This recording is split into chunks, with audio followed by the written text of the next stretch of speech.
Now, Eddie, over the last couple of days, really the last couple of months, years, whatever it might be, and the time that we've done this show,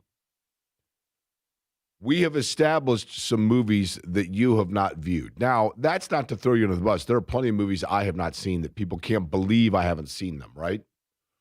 But there are a number of movies you've not seen. Now, have we made a list yet of the movies you've not seen? No. Okay. Groundhog Day, Shawshank Redemption. And I will say this, Groundhog Day, very overrated. I don't think you're missing anything by not having seen Groundhog Day. What else was on that list? Shawshank, right? Yeah. We've gone over that. Any others that come to mind? No. Okay. Monty Python? You know what? I was never into that either. I know that that's probably blasphemous. Monty Python and as well Blazing Saddles. I by the time I saw them, I'd heard so much about them that it was just kind of like, okay, this is all the hype. But I'm going to bring up a movie today, and there's a reason for it. And I'm going to assume you've seen the movie, even though it's a little before your time. Major League. Yes. Numerous times? Yes. Okay. There is a scene in Major League where the pitcher, the guy that has, that drinks the shot from Joe Boo, I forget his name, but he's also the coach in Hoosiers, that guy, the older guy that uses the Vaseline and everything else.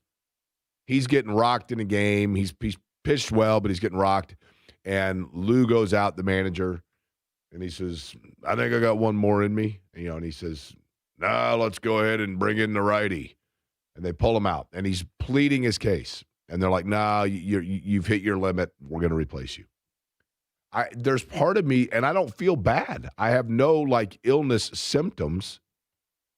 But there's part of me that wonders if I'm not the old pitcher on the mound in Major League, and you're not going to have to go to the bullpen here. Because I don't know what's going on with my voice. I was at the game last night. I couldn't talk.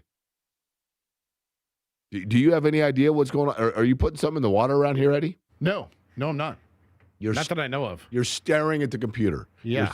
Are you witnessing potential trades in the NBA? No, I'm trying to adjust some things on the stream. Really? Yeah. They have pills for that, just so you know.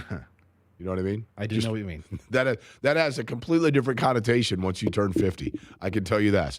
You're trying to adjust some things to affect the stream. Well, I got news for you. There are MRIs that can take care of that problem and begin to diagnose it. Good afternoon to you on a Wednesday. My name is Jake Query, Eddie Garrison, the other voice you just heard. It is Query and Company here on 93.5, 107.5 The Fan. What a doubleheader last night in the world of basketball. 2 college games back-to-back. The nightcap being the college game between Indiana and USC. And there probably is some truth to what Lamar Wilkerson was saying after the game. And, and I can appreciate that he was open about the fact of, hey, I'm not trying to offer any excuse. I don't believe in excuses. And I've said this before about some things.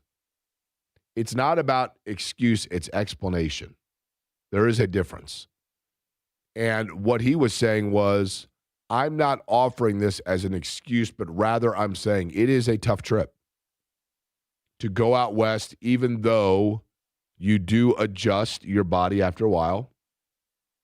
It's a tough trip. And I can relate to that. Doing IndyCar, for example, play-by-play for IndyCar, when we go out, we go to the West Coast 3 times, I think it is. We go to Long Beach, we go to Portland, we used to go to Monterey. I can't remember if we still do. My apologies. I don't think we go to Monterey anymore. But it's a tough trip. Phoenix, when you go out a couple of time zones away, especially if you're doing it like in a 2-day stretch, your body just kind of never adjusts to it. And it's tough, right? Yeah, Eddie, does my voice sound sexy? I think it sounds kind of cool. This morning, I actually I called Shannon, and she told me that she thought it sounded good. What do you think? When it goes away like that for a second, it's kind of raspy and cool, right? Do I sound like a combination of Stevie Nicks and somebody else? I don't Your thoughts? think so. Okay, thanks. Appreciate your vote of confidence. So, anyway, I'm watching the Indiana-USC game, and you could just see late in the game in particular and at the free throw line that Indiana, Indiana, their legs sounded like my voice. You just kind of didn't know from one possession to the next what was going to be the case. And as a result of that, fatigue was probably a factor. Yeah, they've been out there for a couple of days now, but it is a little bit different. And it's a curveball and a test that comes with being out there and coming back. But Indiana drops that game at USC. We'll get more into that later. Zach Osterman going to join us 2 o'clock today, and we'll talk about that. But I got home to watch it, sat down literally probably 5 minutes into the first half, watched the whole game. And I'm thinking to myself, this is basically the second of a back-to-back college basketball game that I'm witnessing, because the opener of the doubleheader was that of the Indiana Pacers and the Utah Jazz, which was, and I'm being flippant when I say a college game, but that was, without a doubt, I don't know if it's trade deadline related. I think it's more this related, and I do believe this, and I mean this actually in support of the Pacers, not even in disrespect to it. And I know they can tell me otherwise, and they may well be right, but I still believe this. I don't think the Pacers are tanking. In other words, I don't think that I think there is a professionalism amongst NBA franchises, especially now. You're not going out and saying, gosh darn it, miss shots. Gosh darn it, don't run that set. That's not what you're doing to tank games. There's a difference. Tanking games would mean that you are intentionally going out to lose.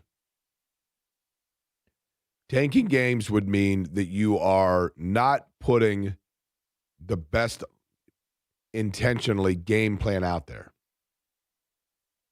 I think there's a difference between that and instead simply saying, it's not that we're trying to lose. We just are doing other things other than putting out the best rotation to win. And I think last night what you saw was with Indiana and Utah had traded significant players before the game. They had players like an Ace Bailey, who young players that are very promising, but got off to kind of slow starts. You have an opportunity to get extended minutes with rotations that you normally are not able to analyze. You have opportunity to get extended minutes with players that you're still assessing or that you're trying to get up to speed. So you pick and choose the games in which that's the most conducive to do so.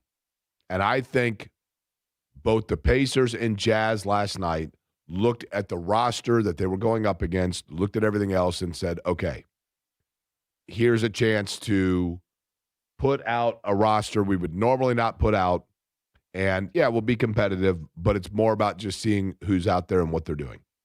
And that's what happened last night. Now, Eddie, I thought it was interesting. At the end of yesterday's show, we were talking about the game and who was not going to be out there. No Aaron Nesmith, no Andrew Nembhard, no Obi Toppin, no Tyrese Halliburton, no TJ McConnell, no Pascal Siakam. So yesterday at the end of the show, I asked you who would be the leading scorer for the Pacers, and your answer was? I was in the camp of Jarris Walker. Now, I initially gave my answer, my guess, if you will, of Jay Huff, right? Yeah. Now, do you happen to have the audio that I sent you? I'm actually pretty proud of. It takes a while. It takes a village, right, as they say. And when you're doing a radio show, chemistry and symbiotic nature and working hand in hand and completing each other's sentences and completing each other's thoughts, those things take time, right? It takes time to build that symbiotic back and forth and making two to be the best one. Now, yesterday at the end of the show, do you happen to have this clip? I don't have it. Okay. So we need to discuss what it was that I just mentioned, by the way. So I sent you the clip yesterday, right, from the end of the show, where we were discussing who was going to be the leading scorer in the game. You said Jarris Walker. Okay. I then said, and for some reason you didn't believe me when I said I personally found this to be pretty cool. I said, well, I think it's going to be Jay Huff. And then you said, well, look at their backcourt play. Cam Jones might get some minutes. And that's when it dawned on me, because it's been a while since we've seen this guy. And I said, oh, wait a minute. Is Quentin Jackson playing tonight? And you said, yes, Quentin Jackson should play. And I said, well, then that's my pick. Quentin Jackson. And I said, I gave you props. Jarris Walker, really good pick. But I'm going to go with Quentin Jackson. Lo and behold, what happened last night, Eddie, in terms of who the leading scorer was? It was a tie between Jarris Walker and Quentin Jackson. They both had 24, right? Yeah. And by the way, you're still staring at the computer. Everything going okay in there? It looks like you're launching missiles or something. Sure. What's going on? Sure. We're working through some stuff, Jake. Aren't we all? Yes. Aren't we all? Working through some stuff. But Quentin Jackson is just, he is instant buckets when he's in. When he gets a chance to play, it doesn't matter who he's playing against. It doesn't matter who he's playing on the floor with. He is an offensive spark level player. But there were times last night where I thought to myself, okay, this is a close game. He has been, especially in the third quarter, I think it was, he was really scoring at a high volume. I'm like, why is he not on the floor? Again, using different rotations, and your priority probably is more development in a game like last night than it is win column. Are you looking across the way at Utah and saying to yourself, this is a team that I'm going to have to compete with, or wrong word, this is a team that is also in the mix for the potential of a top 4 pick in this year's draft. And this is an unbelievable draft if you have a top 4 pick. Do the Pacers play to that? I think that would be selling short their professionalism. But I also think it lends them to say, if we already know this year is a wash, then this gives us more flexibility to tinker through things, knowing that even that will have like kind of a prize at the end, if you will. I do have the audio from yesterday, Jake, if you want it. Okay, this was the end of the show yesterday. Listen to the cohesive nature in which we came together to predict exactly what was going to happen. Who is the Pacers' leading scorer tonight? Jarris Walker. Boy, I mean, that feels pretty likely. I'll go Jay Huff. There you go. You pick Jay Huff.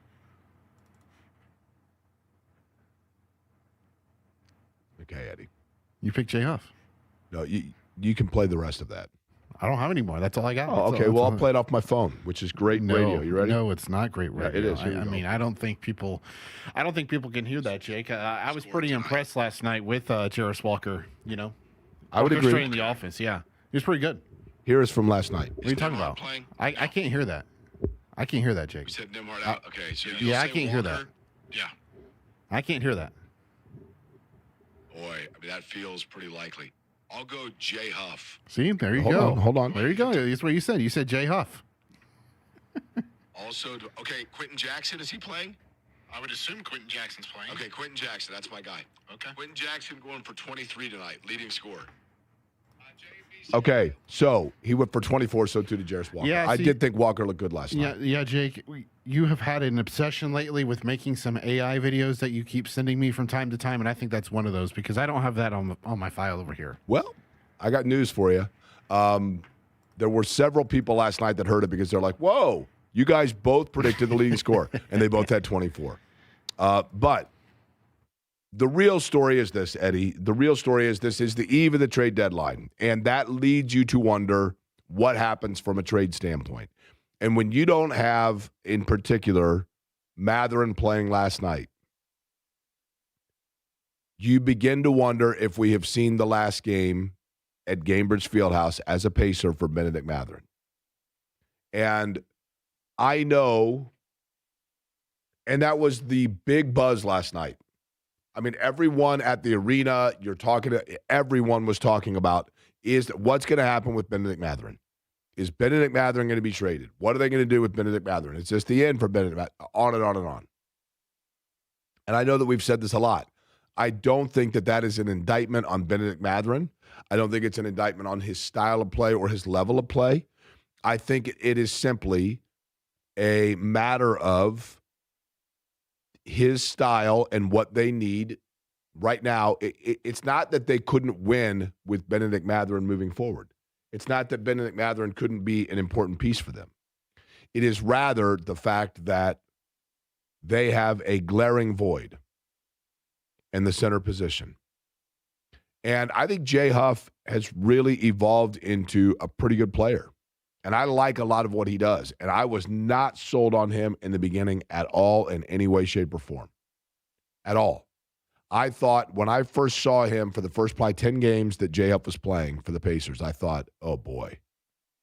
Oh boy. But he does play a style that when the Pacers are healthy and running their pace, pardon the pun, is advantageous for him. If you look at Tyrese Halliburton, when Halliburton was acquired, and then shortly after, when they got Halliburton, I can't remember if it was right before or after, we already knew they had Obi Toppin en route. But they had to wait for that trade to be made official when they first talked about Halliburton. They kept saying, like, we have another player that's coming here as well. Obi Toppin's style of play, his transitional above-the-rim style, combined with his three-point shooting in transition to spot up, is perfect. It is the perfect complement for Tyrese Halliburton. And Halliburton, even though Toppin, was probably going to be the National College Player of the Year, it's not like Obi Toppin just learned how to play basketball 5 years ago. But his style of play was greatly benefited by Tyrese Halliburton. And that is an example of when you have a key piece that is the key piston to your engine, it makes everybody else fire at a different level. And I believe that Jay Huff is of similar player to that as Tyrese Halliburton. And Obi Toppin, I mean. And what I mean by that is Huff, I'm not saying that he's going to be an all-star player. That would be naive of me. I'm not saying he's going to be Miles Turner. That would be naive of me and unfair. But what I'm saying is he already has shown some flashes of a skill set that then when you think about it and you think about the skill that he has, what are the skills that Jay Huff has? Well, the first is he's pretty good in transition, especially above the rim. And the other is he is a good three-point shooter. So if you can get a player on the floor that is basically the key piston of your offense, that has very good vision to getting guys the ball above the rim, and then in addition to that, driving into the lane and having a quick vision to kick it back out to a trailer that has an open three, then you look at it and you say, that's a really big advantage for Jay Huff. And Jay Huff probably is going to, I had a conversation yesterday with B Swift here in the building, and he said something I'm like, you were exactly right. He brought it up, though. He goes, you know what? Jay Huff's probably going to make a lot of money based off Tyrese Halliburton. And I'm like, that's probably very true. Just as did Obi Toppin. Now, the reason I'm saying all that is to say I think he is a very good rotational player. But I still think that Jay Huff lacks the overall, if you watch him, he always hits his first couple threes. Didn't last night, but he usually does. And he's very effective when he comes in the first handful of possessions. You know, there was a guy that played for IU years ago, Steve Isle. And I used to always say about Steve Isle, that guy would always get the first rebound available as soon as he'd check into the game. Every time. He'd come into the game, first missed shot, rebound, Steve Isle. Every time. And Jay Huff, when he comes into games, whether it be at the outset of the game or coming off of a stint on the bench, he usually makes positive plays pretty quickly. But his stamina, he also gets worn down pretty quickly, and you can see it. And that facilitates for him to then be pushed around a little bit defensively, which then fatigues him, and he loses a little bit of shot offensively. So you have a shorter window, meaning, summary, he has been an improved player. He is a player whose skill set very clearly will feed off of and be bolstered by the return of Tyrese Halliburton. But he is not a 32-minute per game player or a closeout game defensively player. Miles Turner was, for the most part, those two things. And those two things are still needed on the interior for the Pacers. And that player is most likely brought in by facilitation of a trade, and the most likely trade piece they have that they would be willing to move from would be Benedict Mathurin because of the round hole, square peg notion of it. It's not an indictment on him. It's not to say he can't be a very good player. He could score, and he has definitely kind of a bulldog mentality of scoring. But I think it's going to be interesting. Now, Eddie, yesterday there were all kinds of rumors floating around. And one of the real pieces of good news. Do we have the Hallelujah theme by chance? This is what went through my mind when I saw this news. It's exactly what I thought. I'm sitting there and the news comes out because I'm looking at the teams that the Pacers have to contend with in the East moving forward. Once they're healthy, once they're all back, and once they're really good. And I think they're going to be really good. I think Detroit's good. They're young. They're not going anywhere. I think Orlando's good. They have good pieces. They have potential. I think New York is competitive, but also like probably aging out, and their window may be closing. And I think Boston is Boston. You know they're going to be around. And I think the world of Jaylen Brown and Jason Tatum. But the other team that has worried me is Cleveland and the Cleveland Cavaliers. And I'm sitting there thinking to myself, man, I'm watching the game and I'm thinking all the teams and the trade deadline and stuff like that, and the players for Cleveland that I really like and everything else. And then the Cleveland Cavaliers, it comes across my phone. The Cleveland Cavaliers have made a phone, and I think to myself, Eddie, cue it back up again. I think when I see the headline, holy cow, indeed, this is the best case scenario, and this goes through my head again.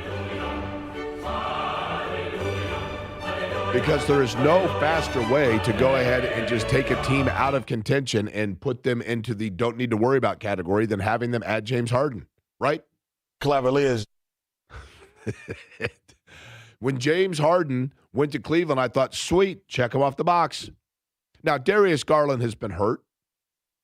At this point, you could probably say that maybe he enters into the Derrick Rose category of player that had a lot of potential, a lot of promise, and is a wonderful talent, but the body just kept him from their full potential.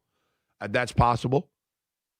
But James Harden, I mean, when you look at, if I'm playing against Cleveland, I'm worried about Mobley getting the ball in the low block. I'm worried about some of their shooters on the outside. I'm worried about Mitchell taking over. And the best way to make sure that none of that happens is to just go ahead and put the human vacuum on the floor of James Harden. Because you want to talk about, and I know that he's a facilitator and he gets a lot of assists and whatever else. But for whatever reason, I don't know the guy.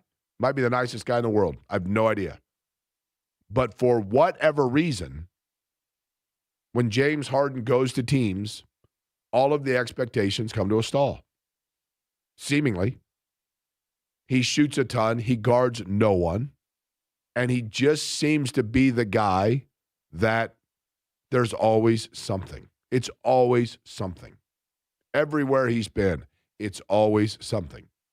It kind of feels like James Harden if he won a 30-day trip to the Bahamas, all expenses paid, on a remote island in one of those little cabanas that's out in the middle of the beach. It literally feels like he would come back and go, on Tuesday it rained from 4 to 4:30. I don't know what it is. I don't know what it is, but there are certain players that the teams just do not get better when they're acquired, and I am always dumbfounded as to why teams continue to fall into the trap. But when I saw Harden was going to Cleveland, I thought, let's go. And so then my mind starts racing towards what Indiana can be. And what they can be is a very similar fashion, and it's very similar level of competitiveness to what they were a year ago. But that is largely dependent upon who they get at the center position. Now, How do they get that player? Rick Carlisle was on the morning show this morning on the Fan Morning Show with Jeff Ricker, James Boyd, Kevin Bowen, and discussed exactly where they are in terms of exactly that and what things we might look for normally to say a trade is on the horizon and whether or not the Pacers are looking in that direction. We'll let you hear from Rick Carlisle coming up. We will also take a look at some of the moves that have been made and moves that might be anticipated on this, the eve of the NBA trade deadline. Tomorrow, which is more likely, Eddie? The Pacers have Benedict Mathurin or I have a voice? That's a great one. Think about it. Answer it on the other side.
This is Query and Company on 93.5 and 107.5 The Fan. Eddie, your thoughts, first and foremost, on the trade that I just discussed with Cleveland and James Harden now on his way to the Cavs. I totally understand from the Cleveland perspective if you feel like that helps you get over the hump like this year with how wide open the Eastern Conference is. But, historically, James Harden has not performed well in the playoffs. And I get Darius Garland has been dealing with injuries the past 2 years, specifically with one of his toes. I don't know which one it is and on which foot, but that's what, plagued him in the playoffs last year when facing Indiana. And I'm very curious now. The most interesting part to me is that you have two ball-dominant guards in Donovan Mitchell and James Harden. So, how does that dynamic work? Correct. And they have a talented cast of characters around them. Like, Sam Merrill has been a fantastic three-point shooter. Jalen Tyson has been really good for them this year. Of course, you still have Evan Mobley and Jarrett Allen to factor in there as well. So I think Cleveland is still a good team, but I'm just wondering how good they can be. I do think there are certain players. Do you recall, in elementary school, or for that matter, with kids, when you talk about certain kids and it's like, he plays well with others. And it doesn't make a guy a bad guy. It doesn't make – I have no idea what kind of person James Harden is. You don't hear a lot about him, actually. I mean, he's kind of the – I know this sounds weird to say it this way because it's an oxymoron. He's kind of like the anonymous superstar. Because you don't – with other players, you know a ton about them. You see them out and about. Maybe – you tell me, Eddie. You follow the league pretty closely. Am I missing the boat here, or is James Harden like a pop cultural sensation that in the ilk of, other players? Obviously LeBron or Luka or Giannis. Guys that you see and you hear a lot about. Would you put Harden in that same category, or am I naive here? Like even Halliburton's out and about, and you see him. He's got the, he's got the Puma shoes now, and and I know that Harden was part of the documentary, but he doesn't feel to me like a Fifth Avenue superstar. Am I wrong? Or I think you're a little wrong just because he's more of a nightlife guy. So he likes to go out to the clubs and that's his thing. He likes to go out and party and have a good time. And maybe that's part of the problem. You know what I mean? But he's a very good player. But he doesn't seem to play well with others. That doesn't mean that he's a bad guy. It doesn't mean that he's even a bad, that people don't like him personally. But it doesn't, to me, I have never gotten the impression that players become better by being on the floor with him. Tyrese Halliburton, say what you want. Tyrese Halliburton, I remember when Halliburton was acquired, talking to a Pacers executive that said to me, I've never seen anything like it, but everyone lifts when that guy walks into a room. He has an it factor. I'm like, really? Are you sure you're not just smitten by a young talent? And then you can just see it. Halliburton, here's what is unique about Tyrese Halliburton.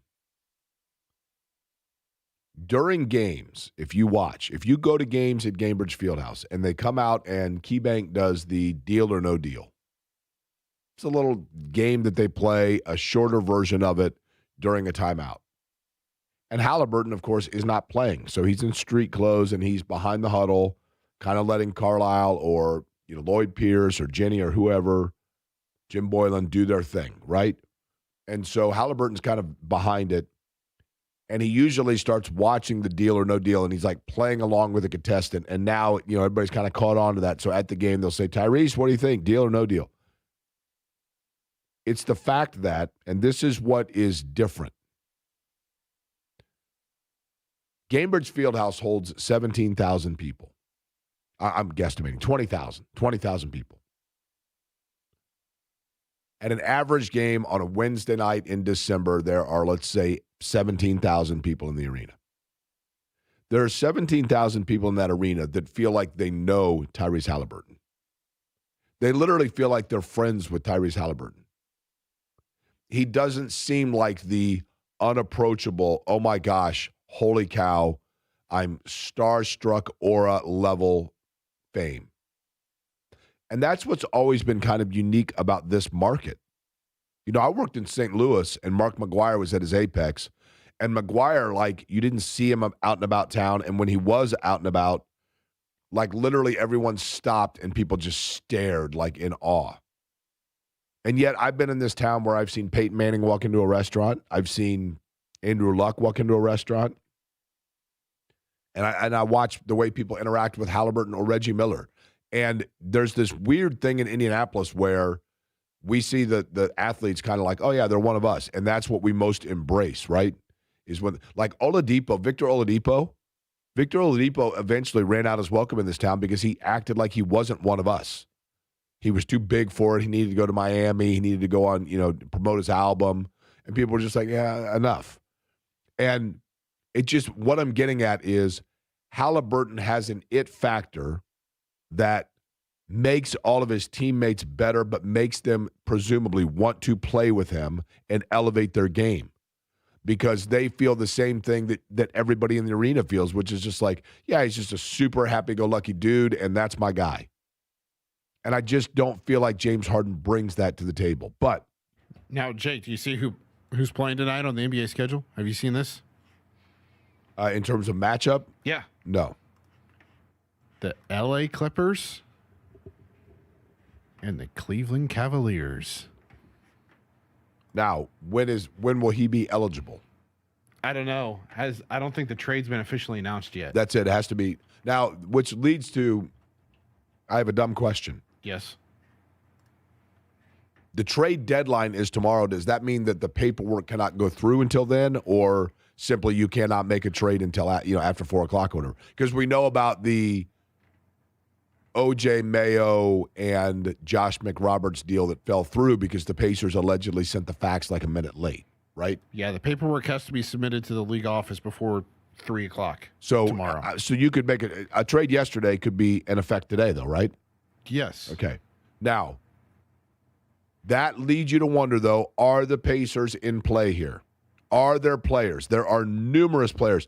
Eddie, the one from New Orleans that you have been on from day one, right, saying is a possibility. Well, not that I've been on. It's just somebody they've been That's what I'm saying. linked to is what I'm saying is you have said Missy.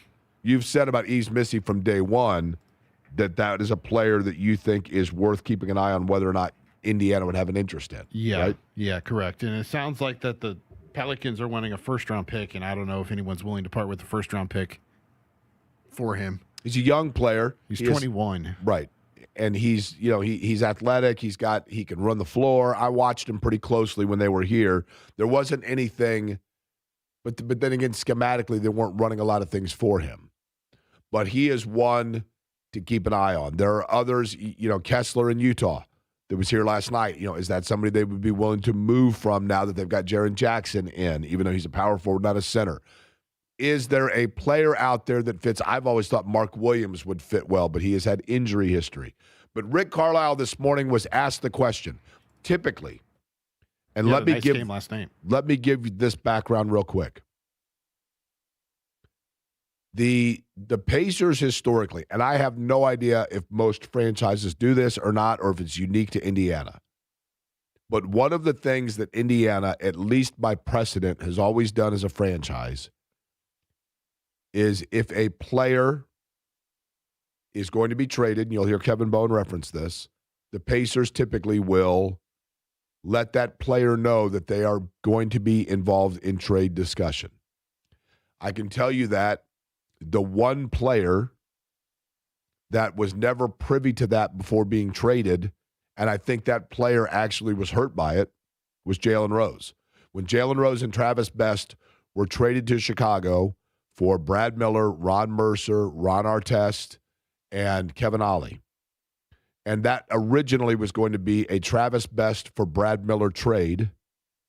And Chicago was kind of wanting to move on from Artest. They were open about the issues with Artest. And they said, we would throw in Artest and these other players too, but would you throw in a second piece like a Jalen Rose? And so Indiana was originally not looking to shop Jalen Rose, but then that was thrown in and they decided to make that move. Because of that reason, they did not talk to Jalen before he got news that he had been traded. And I can tell you, as sure of the fact that today is Wednesday and my voice is hoarse, that Donnie Walsh always regretted, his one regret when it came to transactions was that he never talked to Jalen Rose ahead of time. He felt terrible about it. And Jalen Rose was not happy about it and was hurt by that for a long time. And for that reason, even though I realize, it's now Kevin Pritchard and Chad Buchanan, but still the same structure and still the same influence, I think they've always tried to do exactly what it was that did not take place with Jalen Rose. But Kevin Bowen this morning broached that subject with Rick Carlisle. I know Kevin Pritchard has mentioned when you guys get to this time of the year, if there are players in trade talks, you like to alert players of that so they're not caught off guard. Have you had to alert any players of that this week? No. Are you expecting a move by 3 o'clock tomorrow? That seems pretty emphatic, right? That or just annoyed? Annoyed by Kevin's question or just by the overall theme of it? It could be a situation where Rick feels annoyed that he's been asked this already and he's being asked again. Like he could have been asked in a practice media availability session within the last week or so. That's fair. But I will also say this. Just because they haven't had any discussions when that question was asked doesn't mean it still can't happen. We still have time here. So correct. They could have a meeting today, right? Yes. Right. Now, when it comes to the trade deadline and it comes to both from a franchise perspective and a fan perspective and a media perspective, Eddie, you took a driver's exam when you got your driver's license. By technicality, what does the yellow light mean on the road? Be prepared to come to a stop. Correct. But in the manual, what does it say? 3 words. What does it say, Jake? Proceed with caution. And there's a reason during the trade deadline that every team should adhere to that. It's another one of the queryisms in terms of players in the NBA and something I find fascinating. I'll let you know what I'm talking about, and Dustin Dopirak going to join us coming up. Top of the hour here, Wednesday edition, Query and Company on the Fan.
You're listening to Query and Company on 93.5 and 107.5 The Fan. Eddie, let me ask you this question. I want you to close your eyes and imagine that you're not even talking in your sleep with this. You're dreaming, and it's coming a reality. You are suddenly a general manager in the NBA. Oh, boy. Okay. Let's go. So you, Eddie Garrison, are a general manager in the NBA, and you get to put your franchise in any city in the United States that does not currently have a team, not named Las Vegas or Seattle. Where are you putting your team? Not in a current city that's not Las Vegas and it's not Seattle. Correct. I have to really think here. Show's over at 3. Oakland, Kansas City, Not Oakland because they already had a team. They moved it to San Francisco. Austin. Don't know if there's a market in Kansas City for a basketball team. Okay. Baltimore. What about Jersey? Okay. You want to go because the Nets left, so you're going to go to what? Trenton? Sure. Newark? Yeah. You're going to be New Jersey, okay? And what's your team name going to be? That's a great question. I don't know anything about New Jersey, so It's the Garden State. Bruce Springsteen's from there. yeah. Jersey Shore. You're going to be the Snookies. Oh, You're going to be gosh. the New Jersey Snookies. Okay. Needless to say, your colors are orange. Okay. So, you as the general manager and now, you're the owner as well of the New Jersey Snookies, you are allowed to select one of 2 players as your foundation pillar piece of your franchise. Okay. I'm going to give you 2 to choose from. Okay. I want you to tell me which one you think is the one you want. All right. Victor Wembanyama or Cooper Flagg? Victor Wembanyama. Not even close. Really? Not even close. Okay. So If injuries do not happen, yeah, Victor. injuries are part of the game. I know. And you never plan for injury, but Wembanyama. Okay. The reason I ask is because both of those players, theoretically and seemingly, are can't miss, right? Sure. But to your point, whenever there's 2, there's always one that for some reason it just kind of doesn't always go right. Zion Williamson and John Morant came out the same year. Yes. And R.J. Barrett. And, those 3, I mean, that was going to be, and there's a little bit of proceed with caution about this year's draft. Because when you look at, there are 4 that are going to be in this draft that it's like, man, this is can't miss. And yet, the rule of thumb and precedent says that probably 2 of those are going to be a swing and a miss, or they're just not going to be a fit. And the same is true for veterans, because when you get towards the trade deadline, Zion Williamson, wonderful talent, but his body and you can kind of tell at Duke, there was the possibility that the size of his body and his frame and whatever else, you wanted about durability. You wanted that with Wembanyama, truth be told. Cooper Flagg, I mean, considering he's 19 years old, it's pretty amazing what he's doing. I mean, it's like, holy cow. And Wembanyama, there's no doubt. I mean, you look at him, and he has done things that are unprecedented at his size. Fabulous player and tons of intrigue, and it's hard to believe that San Antonio is not going to continue to win multiple titles with him if he stays healthy. But there's that if, right? And there are certain guys that start out, and you're like, this guy's going to be great, and then for whatever reason, the big money rolls in, and the desire changes, or the body breaks down, or people figure out how to guard him, whatever it might be. From a veteran standpoint this time of year, it's amazing to me the number of players that teams get and how often we see this. If you look right now at players in the NBA that are on the trade block, what are the names you're most commonly hearing? or buyouts, if you're looking at teams that are looking to buy someone out to create cap space right now. Somebody who got traded yesterday, Mike Conley Jr. is going to be in that category of a contract buyout. Right. Okay. DeMar DeRozan.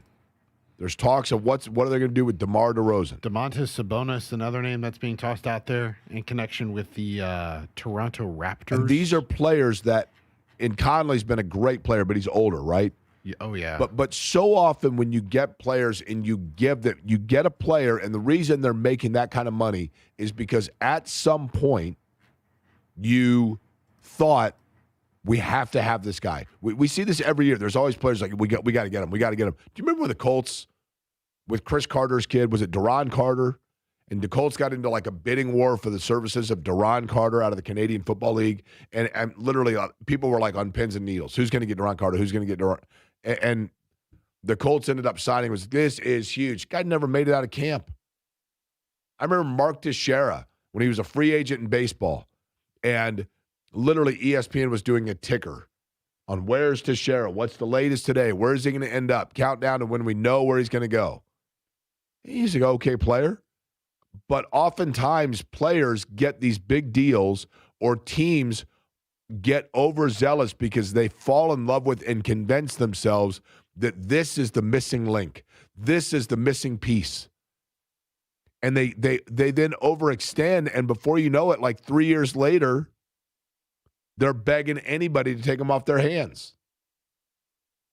And unless you are taking on a player like that because you want the cap flexibility because their deal's about to expire and you want to create space, unless that's the reason you're taking on a player like that. If you're Cleveland and you're taking on James Harden, you've got to look at it and say, why have this many franchises given big money to this guy and then immediately turned around and wanted to get out of it? Proceed with caution. You have to eventually, everybody knows that one girl that is like ridiculously hot, and you're like, yeah, she is so hot. Every time I meet her, she's got a different boyfriend. You're like, well, why? Or, I mean, for that matter, for our 38 female listeners, same thing. You know, there's some guy that like he seems to be the whole package, and like every time I see that dude, he's on a different date. Why? Like, why is it that what do people see where they're like, yeah, you know what? No. And I think you absolutely have to weigh, and the Pacers have done a remarkable job at this. Historically speaking, the Indiana Pacers have not drafted outstanding. They've not been great drafters. But they've been outstanding traders. In the first round. Great trades. In the first round, yes. They've made great trades. And part of that is not looking even at the stats and the X's and O's of it, but looking at the character of it and figuring out where the piece fits in the puzzle. And you go all the way back to today, the number of moves they've made. I mean, Kevin Pritchard, you can say what you want about the first round draft history, but the trade history is really favorable. And then you wonder if that means when it comes to proceed with caution, if teams aren't exactly that when Indiana's the one calling. Because eventually you think to yourself, I don't know, man. Seems like they get the better end of this more often than not when it comes to this time of year. But in terms of all of that, Dustin Dopirak, Indianapolis Star, we're going to break down what he's hearing. What's the latest? Right now he's got his hand on the rail trying to see if the train's coming down the track. We'll find out the latest on the Pacers next.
Gary and Company on 93.5 and 107.5 The Fan. You know, Eddie White points out, Eddie,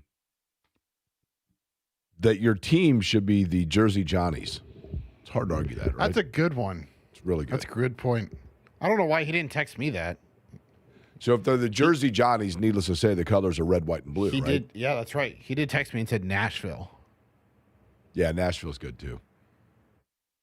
You know, if you were to think of if the NBA were to do expansion and or relocation, I mean, Seattle and Vegas, conventional wisdom says, are the first two to be filled.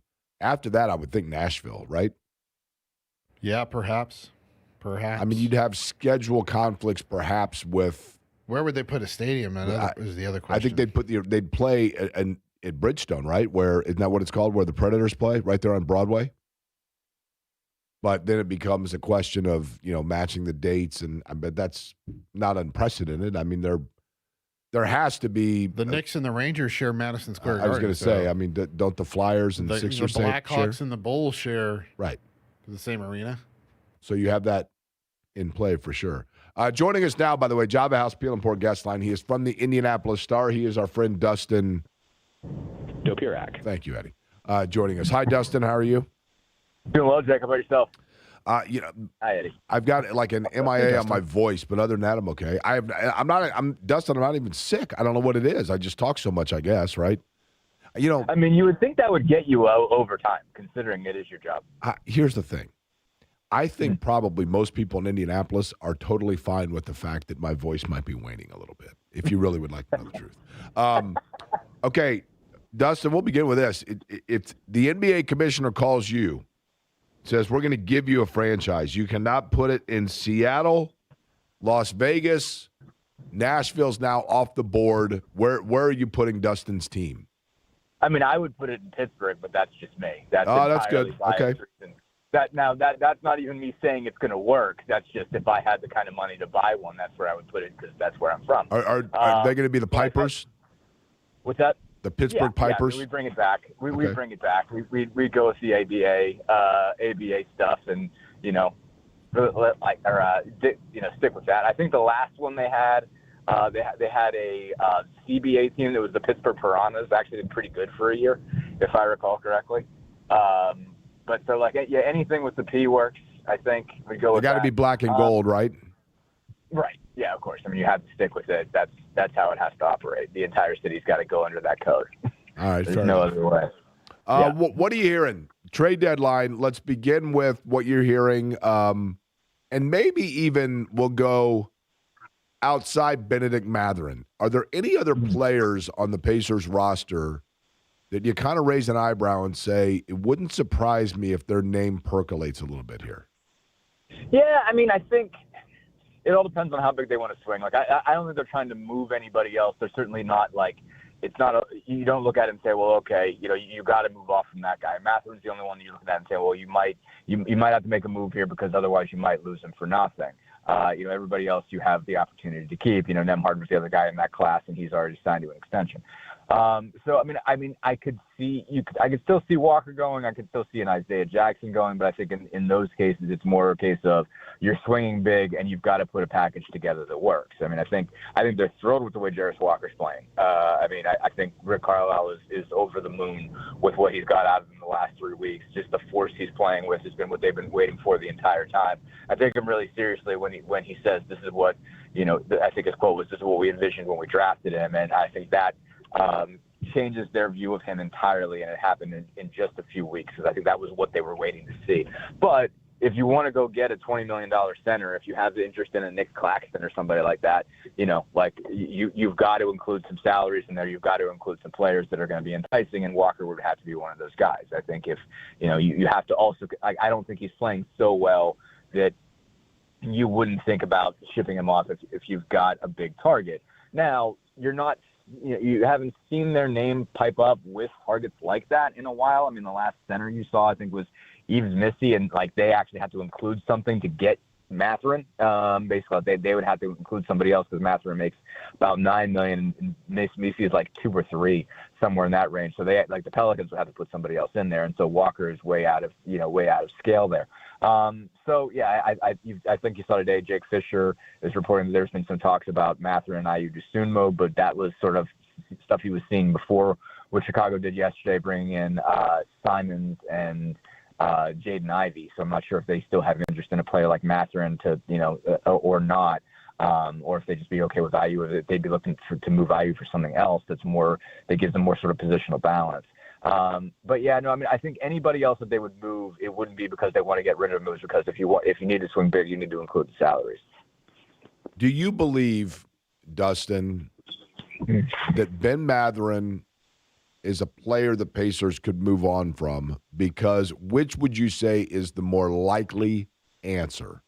A, Indiana needs to get themselves a center, and Ben Mathurin is the player that most facilitates for that possibility via trade.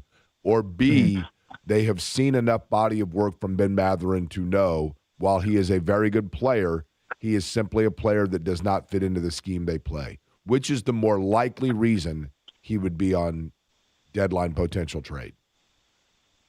I mean, they're both really equal to me. I mean, I guess it's B, because it just in the sense that you wouldn't move him if you wouldn't even be thinking about it if there wasn't a fit issue, because he's been really, at the end of the day, he's been productive. I mean, I think he's the 4th leading scorer in terms of average scoring in the class of 2022, and the other ones ahead of him are like Holmgren, Jalen Williams, and Paolo, so like he has been productive. And usually when a guy hits like that, you're not looking to move him unless it's a fit issue. And so you're only thinking about moving him for anything, even if it is a center, if it's a fit issue. That's the biggest reason. But on the flip side of that, I don't think that he's such a bad fit that they can't possibly, continue life with him.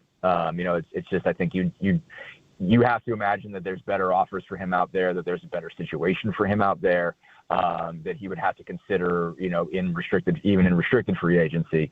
And there are other roster concerns that you're going to have. Like, I don't think he doesn't serve them any purpose. I think he was useful for them even in the playoff run last year. I think Rick Carlisle still, like, in just the teacher pupil sense, like, I think he still gets something out of working with them. I mean, I think even the other night when he had 25 points in that loss to the Rockets, he was like, man, he really liked the reads he was making. He's come so far with this. Like, I don't think, for as much as some people think that, Rick doesn't like Ben or whatever, like, I think Rick feels like he's made a lot of progress. It's just on the timeline that it comes with contracts and it comes with roster building. It doesn't necessarily fit, but I think Rick Carlisle still sees a good player there. So I don't think Rick would be upset if they still have Mathurin on the roster next year. I think he'd find a way to get something out of him. But like, I don't see a world where he starts over Nembhard and Nesmith at the end of the day. When you've got a roster with Halliburton on it, I think those guys just too well fit. The ball movement, the style of play. I just don't think Mathurin ever breaks past those guys, and he's just not as good of a defender as they are. And so, there's still a role for him off the bench going forward if he can't find another place to go and they can't find a way to turn him into a center.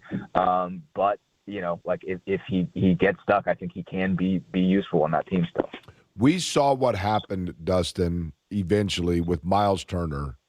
Maybe not on the floor, but you saw the end result with Miles Turner. Clearly, Miles Turner routinely being mentioned in trade talks, and the DeAndre Ayton offer sheet weighed on Miles Turner. Sure. Is there any possibility the Pacers can enter that danger zone with Ben Mathurin if he is a player they decide that they want to run with beyond this week? I mean, there is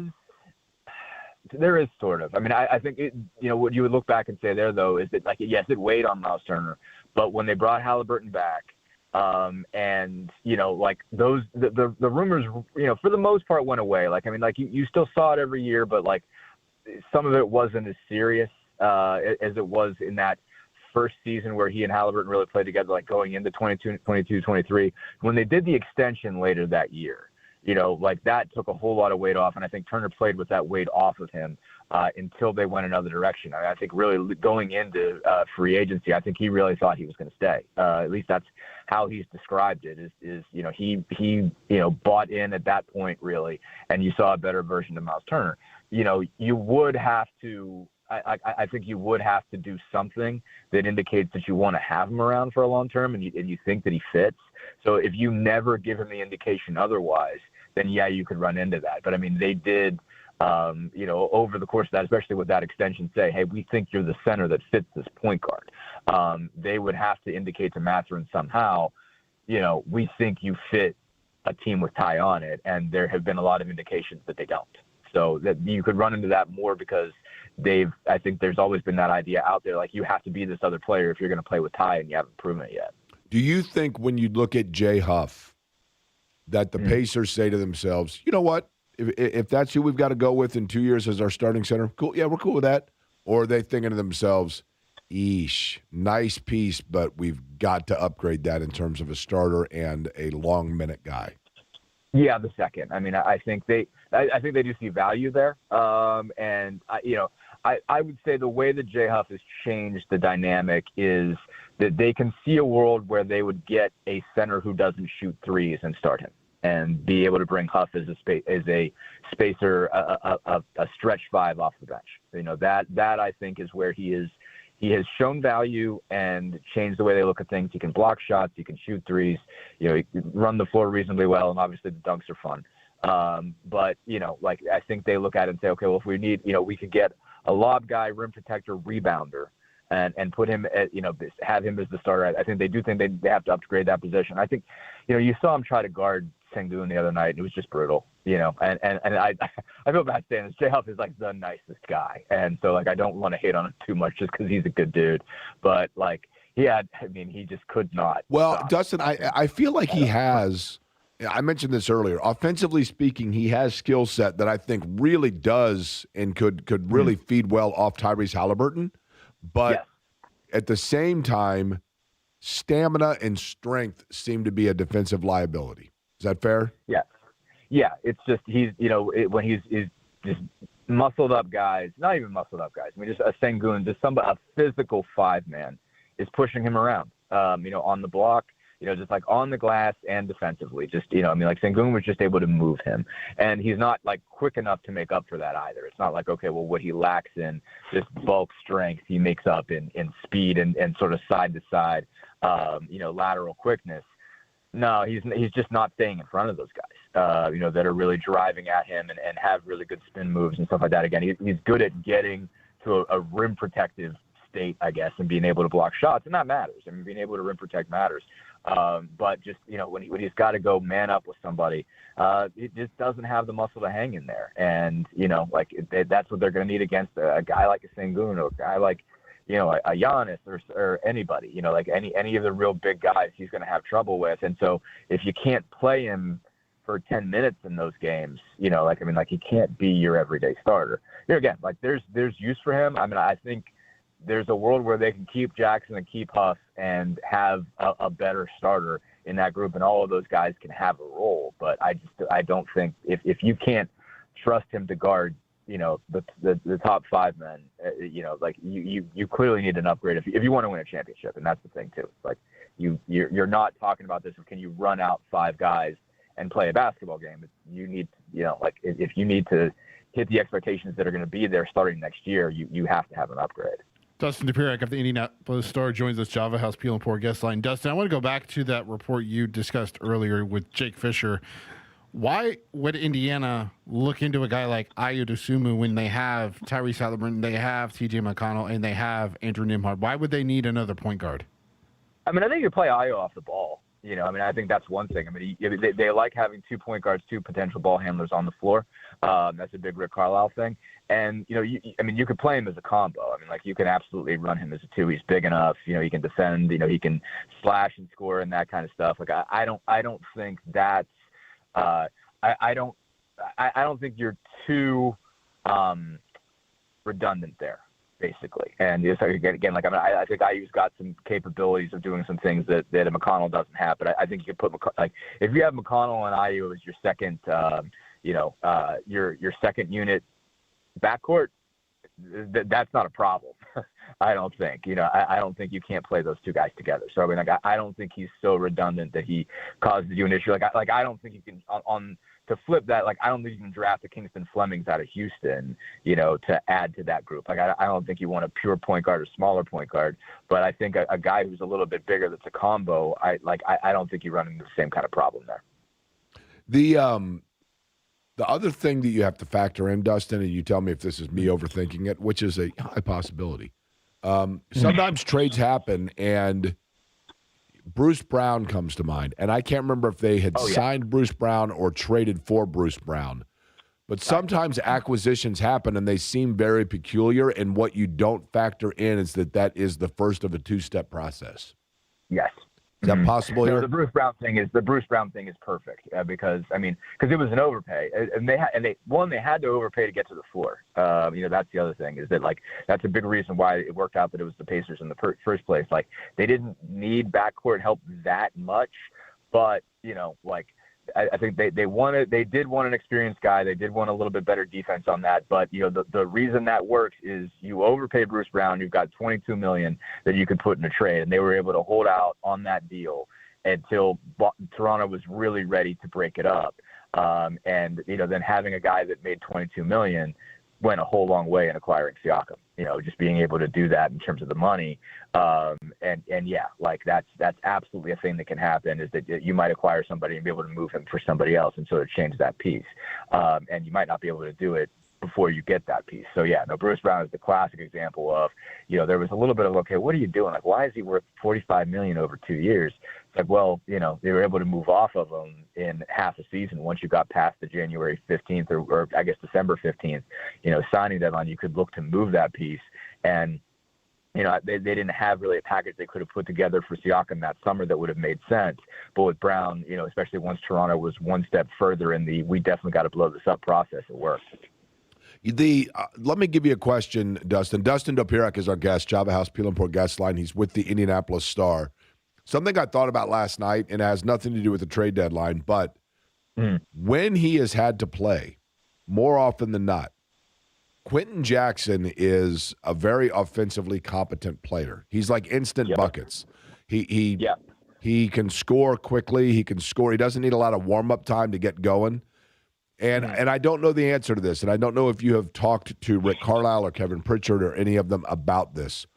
What is it that stops him? What is what separates Quentin Jackson from being a rotational player and still being a two-way player? What is the one thing of his game that needs improvement for him to be regular rotation guy? I mean, he is still high risk in that. I mean, like, he plays wild. And that's sometimes exactly what they need. But I mean, he's good for some less than genius turnovers from time to time. He's not a big guy. Like, that's another thing too. Like, he is skinny, and that's what's kind of held him back his entire career. And he's a fascinating story. I'm kind of working on something on Quentin now, and like that's been just the thing. Is that, like, when he came out at, like, from high school, like 155 pounds or something like that, and he's still. I mean, he's probably 175, and so, like, there's guys that he's going to have a hard time, staying with, like, where like Ben Shepherd, you have a little bit bigger body, where Shepherd's not nearly as explosive, offensively in terms of his ability to get to the rim, his offensive explosion, that kind of thing, his ability to jump. But, Shepherd gives you a little bit more size, a little bit more length. But, Jackson's going to get down and really, really guard somebody. I mean, I think the thing that he would have to improve at to get on the floor more would be just, a little bit smarter decision making, a little bit less turnovers, a little bit more wild stuff. But, like, they also don't want to get in his way too much because they like the juice that he brings. They like the fact that he's a risk taker. They like the fact that he goes all out. And, like, where he is, they like that. I think to be something else, he's got to be steadier, and it just would have helped. It would help if he was bigger. And I think, like, the size is probably the biggest thing that holds him back from being a rotation guy. But they love what they get from him off the bench. I mean, Rick's a big Quentin Jackson fan, and they've started him. Like, when they're down enough guys, like, Rick elevates him over other guys that technically seem to be, higher up on the food chain. And I mean, I think they started Cam Jones last night just because you want to give the rookie the opportunity, but Quentin was by far the more effective player between the two. And Jones wasn't bad, but I mean, Jackson, when he was out there, he was plus 15. Like, he was, like, they might have won the game if they played Quentin for 35 minutes. Dustin, I know you don't cover this team, but do you have any thoughts on where a good fit for Giannis Antetokounmpo is? God, it's so hard because he's such a big piece to move, I guess Miami, because I think Miami can at least put together a package. I mean, I know they're talking about Minnesota being aggressive, and man, that would be something, with Edwards, and if they were able to put Edwards and Giannis together, I mean, that would be a force, and that would be fun stuff. And you probably have to move. I guess you'd have to move Gobert. I'm not off the top of my head, I don't know what Gobert makes. Probably like $30 million. And that puts you in the range where you can get to that 54. Like, it's just tough, it's just, because of the way the NBA does things, and it's good because of the competitive balance it creates. That you got to find 54 million. You know what I mean?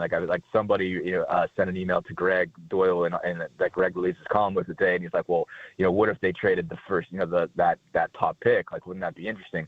And it would, but it's you still have to find 54 million. The Pacers would have to put Obi Toppin and Andrew Nembhard together unless they're willing to move Siakam. So they don't become really a contender in that as much as, Halliburton Siakam thing would be fun, and if you're the Bucks, you'd love to have a top 5 pick. But you got to find the money. And so I think Miami and Minnesota, I think, are the ones that make the most sense to me so far in having some guys that are a little bit, overpaid that they could, be willing to part with. And that they would fit in those circumstances. And it's a good team if you imagine them together. I think those are two teams that stand out to me that I could see it. But it's just hard to move a guy with that kind, that makes that kind of money. It's not an easy deal to make. What did you think, by the way, of Cam Jones' performance last night? Really the first time I think, we're starting to see him get some minutes. I'm not saying that he's going to be a long-term rotational piece for them, but they did think highly of him when they drafted him. Your thoughts on what he was able to do or not do? Yeah, decent. I mean, I think, it's still, he could be, he could be useful long term. They've certainly turned second round picks into useful players, Furphy and obviously Nembhard. So, he has a chance. I think it's just been, as Rick Carlisle's pointed out, it's just been a really tough break for the kid. He didn't have a preseason camp because he has that lower back thing. He was in a brace for a minute, and so he doesn't get out on the floor until he didn't even really start doing something in December. And I remember just watching him at the end of practices, right around that NBA Cup break. And me and Tony used to watch. It was man, he is far off. He don't look like he has any, his body don't look right at all right now. And he's come such a long way in a month. He just looks so much smoother, and shot looks pretty good. I think you're reminded of some stuff he did at Marquette. He's got. Really good at playing off of 2 feet, ability to really score at all 3 levels, really good touch around the rim, ability to kind of have different kinds of finishes that you really like, is, willing passer, pretty good, again, ability to create off the bounce, create for other people off the bounce. It was all pretty good stuff. And not the best defender, but I come to think of it, he didn't really do anything good on defense that stood out to me last night. That wasn't too great. But, offensively, he gives you a lot of potential weapons, and you could see him being, a depth point guard in the long term. There will be a time when you start to see TJ slow down. As good as he is at fighting father time off, and he's excellent at it, there will be a time where there needs to be a third guy in this group, and in the distance you could see Cam Jones maybe being that guy. After the game Monday night, you and Benedict Mathurin had a pretty fun little interaction there. You two kind of flirting with each other and smiling back and forth with one another. It is 11 p.m. around that time in Milwaukee when you are in the media room and you're waiting on a player to smile at. And is Benedict Mathurin walking through that door and you're smiling at him at 11 p.m. Friday night?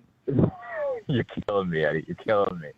Coin flip. Yeah, man. I think it's 50-50. Obviously, they've got to explore all options here. It does not seem like they want to swing and give him a real big extension. If you're keeping around, you're doing it on the possibility that you think there's just not enough of a market for him for somebody to take him off your hands, in terms of free agency. So, Dustin, I think Ben has a look to him that says, I'm okay with moving on. Could they get more for him if they wait and do it as a sign and trade so that a team has stability of knowing how long they're getting the guy under a contract? Could that? Maybe. Could that get more payback? Maybe. I don't know, and I think that's something. If you're, if you're Kevin Pritchard and Chad Buchanan, that's what you need to know right now. That's the question that you have to have asked. I would think if you're calling and talking to these teams as far as trade partners are concerned, that's what you would want to find out. And say like, okay, like, do you want this guy signed for a longer time? Like, how much do you want him? What's he mean to you? And I certainly, however they do this, probably tells you what the answer is to that question. Like, I don't know, but if you're, like that's, I don't know. Like, I mean, it's hard to say. I think it's a question of it does go back, I think, to Jake, something you've said a few times. Is he is it a 25-20 guy or is it a 20-25 guy? Let me tell you something, Dustin. Okay, I think Jake's just proud that you remember that. You have no idea. Do you watch Seinfeld by chance? From time to time. I'm not like a devoted Seinfeld guy. At the risk of offending listeners and or in case kids are listening, there's an episode where George Costanza goes and gets a massage, and it happens to be a male masseuse, and he makes mention of a concern he had just in terms of his biological reaction to that. That's similar to how I feel knowing that you referenced the 2025 guy. The fact that you, an esteemed, established NBA beat writer with credentials and an accolade, and you're willing to go to this dog and pony show and pick up on 2025 guy, which is a guy destined to score 20 a game on a 25-win team for the totality of his career. You have no idea what that means for me. I mean, you have mentioned it to me probably 3 or 4 times, so it did stick. But I think you're right. But it is a useful terminology. It is. It is a very good concept, Jake. I'm not going to get into the visuals that came from that Seinfeld story, so I would just say it is a good concept.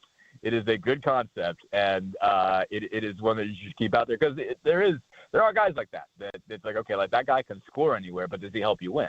And I am interested. I do wonder if other teams look at him and say, well, that guy can get you 25 a night, but what's that 25 a night getting you? Like if he's just, going one-on-one and all that kind of stuff and just worried about how much he scores, how much does that make a difference? But again, I think he's made a lot of progress. And, that's honestly why you keep seeing me like get caught smiling at Matthew, because every time I ask a question about passing or something, he flashes that, and I'm like, okay, like I need to know, like I'm not insulting you, and like I do think he's made real progress as far as that's concerned, and that he has become a much better team-oriented player. But he has a long, still has a long way to go, and 2, Nembhard and Neesmith are just way more natural at it. That's just how they play, and Messern has to go a long way. But I am, I am interested in if other execs look at him and say, okay, that's an empty calories guy. I know he can score points. Hold the phone. Can you hit the breaking news sounder if you could, please, Eddie?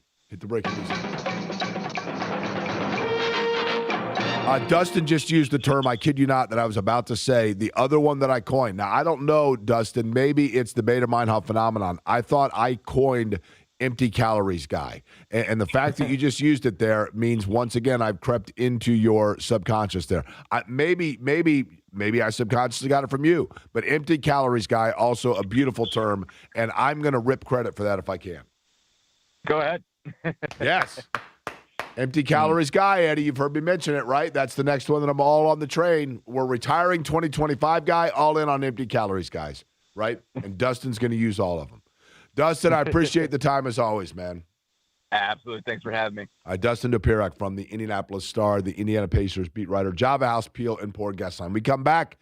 There was something that Indiana seemed to have lost during the drive that one has to make to get from the UCLA campus to the USC campus. I'll explain next.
Barry and Company on 93.5 and 107.5 The Fan.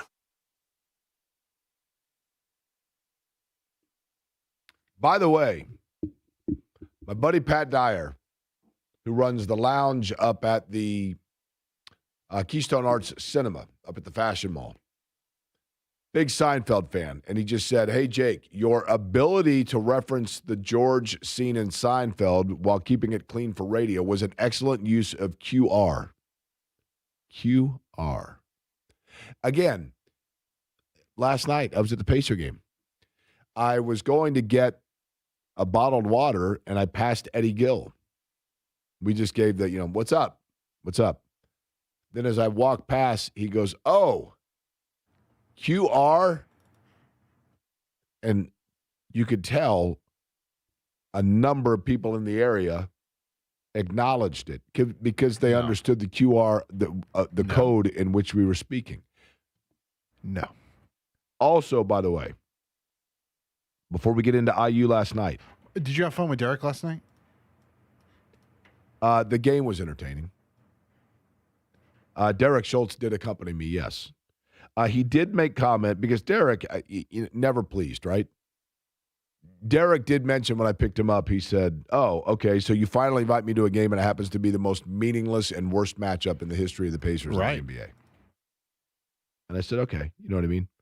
I believe it's Josh. I got to get the name right here.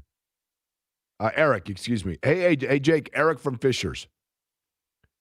Eric sent me a book that is very cool about the Pacers' run through the playoffs. I will get into it and then give more of a report on the book.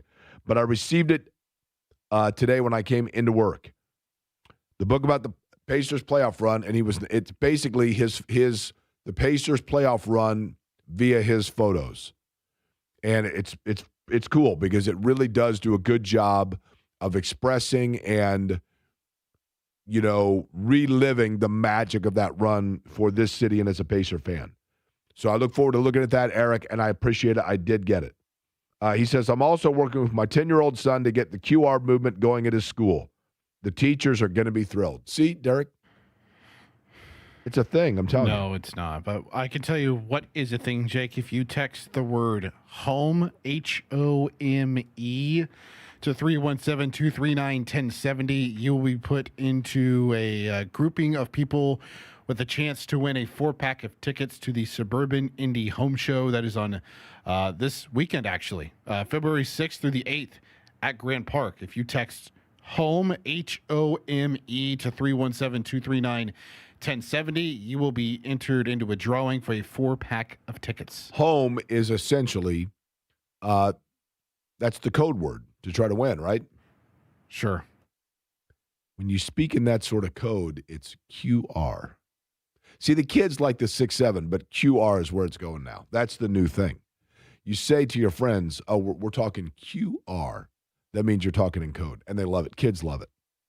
Last night, I watched the Indiana game against USC, and they almost pulled almost pulled a UCLA because they were down, and it looked like they were going to have this furious comeback to force an overtime like UCLA had done to Indiana, where Indiana ended up winning in double overtime. Yeah. But the one thing that,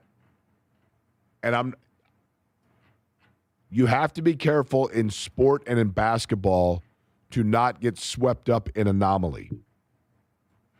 And Nick Dorn and the way that he's played for the last 3 to 4 games and his ability to shoot from the outside and give Indiana a second scoring option to complement Lamar Wilkerson was so big for them and looked like a key piece that was going to be able to give them consistency heading down the stretch. And, they're now in the top 35 in terms of like the net rankings for an NCAA tournament berth. So they're good in that regard, but they got to maintain, right? Yeah. And Nick Dorn, you were hoping to see. And so the question becomes this.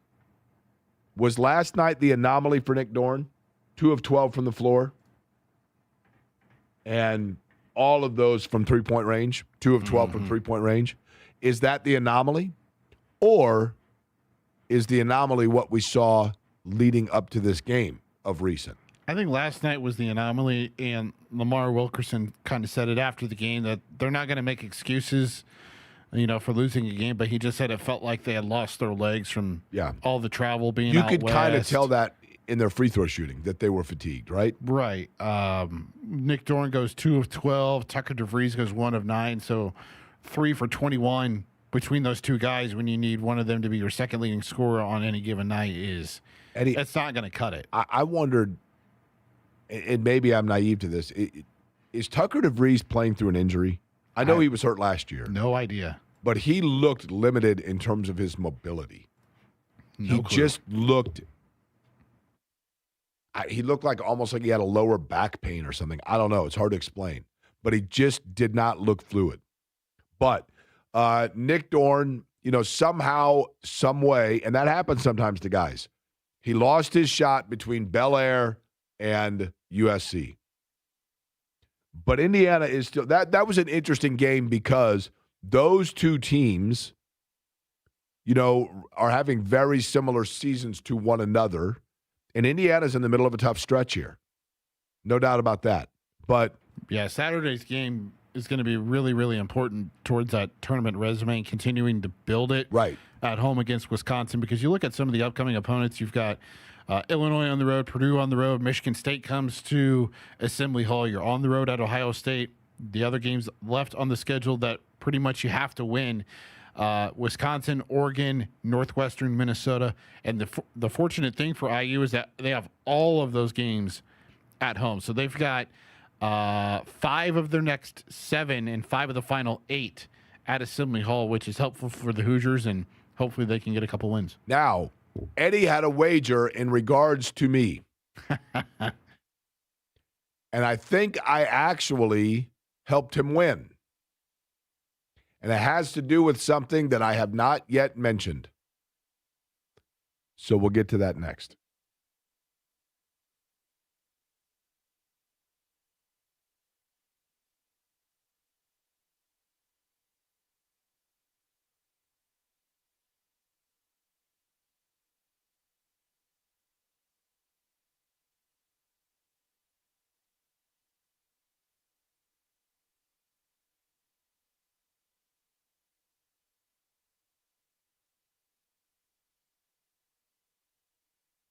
Hey there, Jake Worry for Surfside. Look for the can with the sunset stripes. Iced tea and a little splash of vodka. Lemonade, little splash of vodka. Or iced tea and lemonade together with a little splash of vodka. Surfside is fabulous. It is instant refreshment, and it is so smooth because with no carbonation, it is so easy to enjoy. Just 100 calories, and, of course, when you're talking about that no carbonation, so smooth. Low in carbs as well and sugar. So Surfside is the very best option no matter what your activity may be, whether you're watching sports, lounging by the fire, or outdoors. All great. Surfside. Look for it wherever you buy your favorite adult beverages. Please be 21 and please consume responsibly.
This is Query and Company on 93.5 and 107.5 The Fan. 19 years ago today, this guy was performing in Miami. Am I right about that? Or is that February 7th? I thought somebody sent a thing today saying that the Colts won the Super Bowl 19 years ago today, but I was thinking it was February 7th. Do we have the date on that, Eddie? I'll pull it up. It's hard to believe that that was almost 20 years ago. That stuns me. Was it February 4th or February 7th? Wasn't the parade on the 5th? So it had to be the 4th. Okay, so it was 19 years ago today. Back in those days, when you think about when the Colts won the Super Bowl, there was, and we've talked about this before, the 8-degree kind of makeshift parade through downtown because there was confusion because there was a delay coming back and it was super cold out and they were going to do a celebration, which they did at the RCA Dome.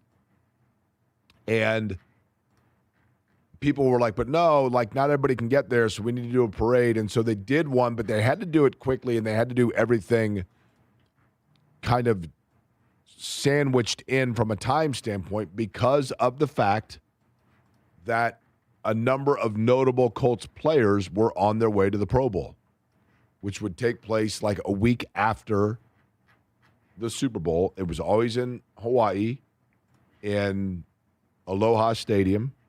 I was able to go and cover one of them. The three most memorable things that happened from when I covered the Pro Bowl. Number one, that was the Peyton Manning, Mike Vanderjagt, liquored up kicker year when he said that to Lynn Swann. And then I interviewed him after the game about his comments, if you will. Second being before the game, I was in the back tunnels of the stadium looking for a restroom, turned a corner and bumped into one of the pregame performers and about knocked her over and had to do that thing where you kind of catch somebody. And it was Jennifer Love Hewitt. And I'm like, oh, hey. And someone else said, well, the restroom's around the corner. There's a locker room. And I went into the locker room, and the mascots were in the locker room, and I witnessed, and I will not say which two franchises, but two of the mascots with their heads off were sharing a lung dart together, smoking some cigarettes, which was both traumatizing and hilarious. The point being, not a single thing that happened on the field was memorable in that game. I don't remember anything about the Pro Bowl itself. And I don't know why it is that there are memorable moments from the Major League Baseball All-Star Game, historically speaking. Mm-hmm. There are memorable moments from the NBA All-Star Game, historically speaking. I don't know of anything that happened in terms of game stuff other than maybe Jeff Saturday and Peyton Manning taking an honorary snap. You got Sean Taylor blowing up somebody. Sean Taylor, that's a good one. Yeah, when he blew somebody up, and that was the Ray Fosse, Pete Rose moment of the NFL. But, Eddie, you apparently had a wager in regards to the Pro Bowl and this broadcast today, correct? Yeah. So, the one good friend that I have is Alec, and he listens to the show from time to time when he's in his car and he's not busy working because he drives around all day doing stuff. And we made a wager on how long it would take for you to ask people if they knew that the Pro Bowl games were last night. And his wager was 10 minutes. I said, I'll take the over. What percent of people? 0. Honestly. Like 0. What did they do? Flag football. Okay, we're going to do one of my famous cell phone roll calls, okay? Okay, we also have breaking news in the association.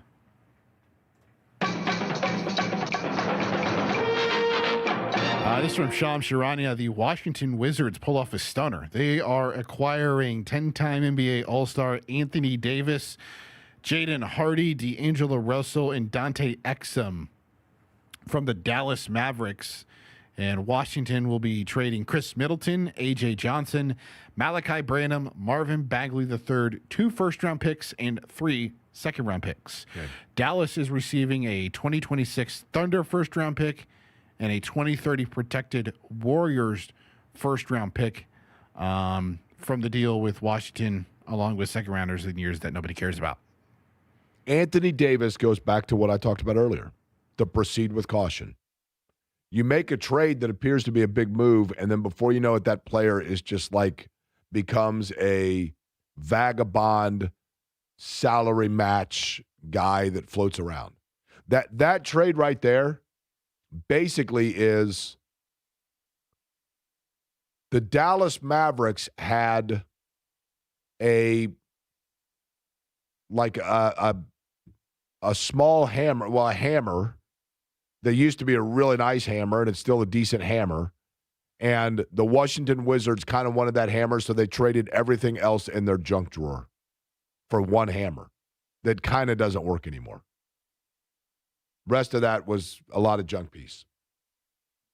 But that is big for Anthony Davis, and it further shows, if you are the Dallas Mavericks, how they have to be like, you've got to be kidding me, that we traded Luka Doncic for a guy that then basically played cumulatively 1 year over 2 years, and now we're sending him along his way. I don't even know if he's played that much, but how about Washington, though? Like, it seems like they've got their core that they want to rock with next year to kind of make a shot at winning some games and getting back to relevancy in the Eastern Conference. You've got Trae Young. You have a nice up-and-coming player in Trey Johnson and Kaishan George to go with Alex Lar, Bilal Coulibaly. You add in Coulibaly's okay. George is a good player. Yeah.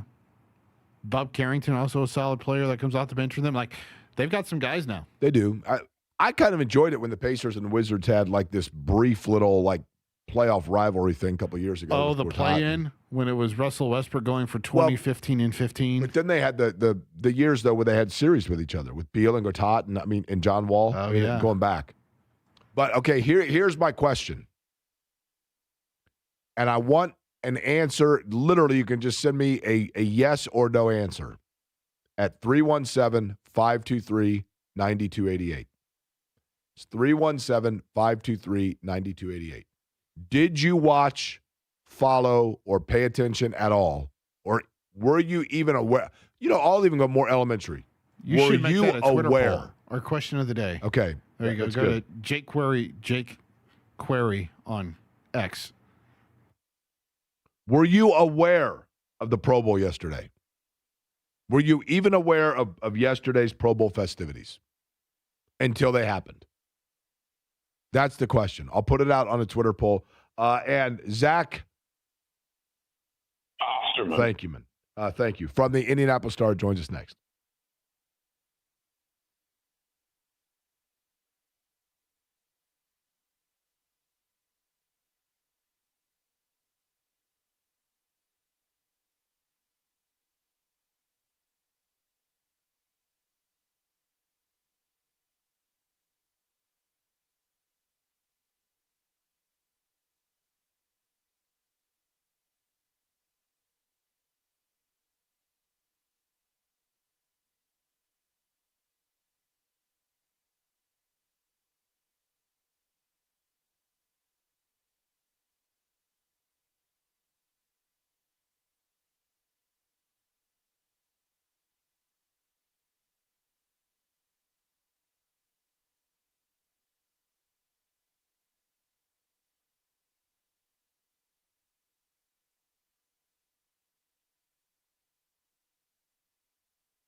You're listening to Query and Company on 93.5 and 107.5 The Fan. Okay, so the votes are starting to come in, and it appears as though I'm not. There are a lot of areas where I will admit guilt. One of them being apparently not drinking enough honey tea. I feel fine. It's the weirdest thing ever. I typically do not have like lose your voice problems. Most broadcasters do go through periods of it. Here's the thing, Jake.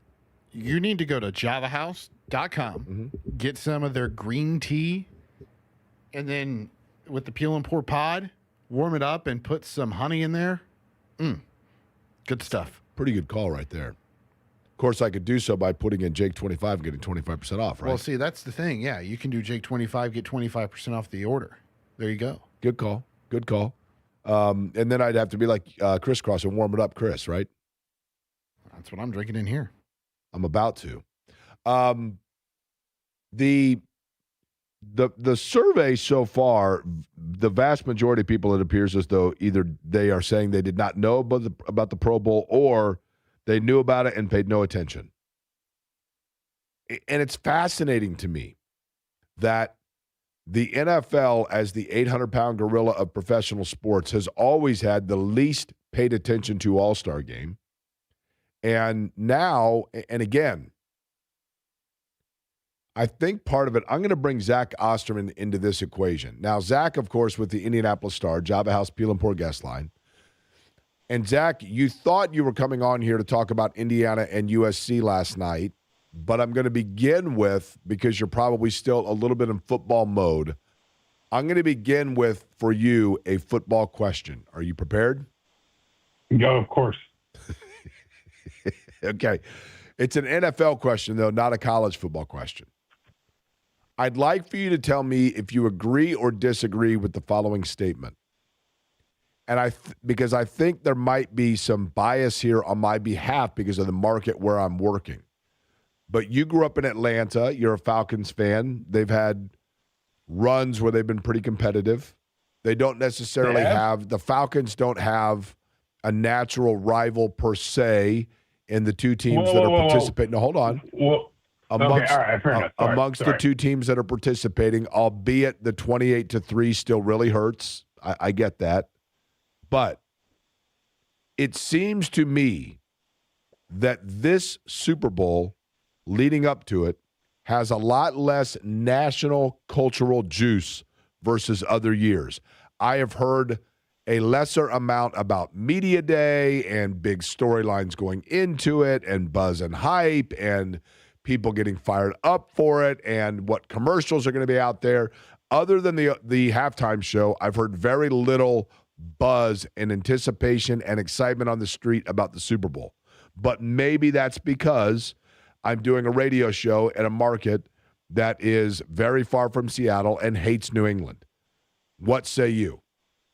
I don't think that's unfair. I think, I'm looking at this while we're talking here, and somebody probably could have this more immediately at hand than me. When was the last time that we had a Super Bowl that did not include like an established superstar quarterback? Right. Or an established we don't have a team that is, or even just a head coach, like an Andy Reid type figure, or Mike Vrabel's obviously been around a while, but it's not like it's not like Dick Vermeil chasing his first Super Bowl with the Rams. Like I don't know if this is going to be a changing of the guard season or if this is just kind of one of those years. Obviously, Kansas City was down. We can probably have a conversation about maybe some of the shifting dynamics in quarterback play in general in the league. But I do think, maybe we look at this as an outlier. Maybe this is just, the beginning of something, whether it's like the beginning of a run for the Seahawks or it's the beginning of, 3 Super Bowl championships for Drake May. I don't know.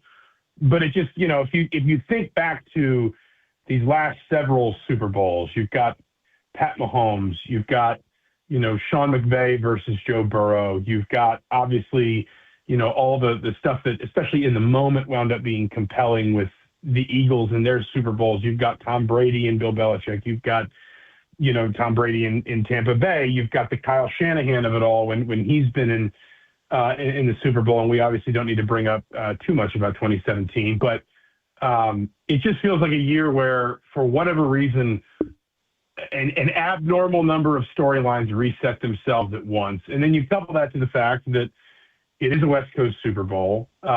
It's in San Francisco, which is someone who's covered a bowl game out there. It's kind of an awkward place because everything's going to be in San Francisco, and Levi Stadium is nowhere near San Francisco.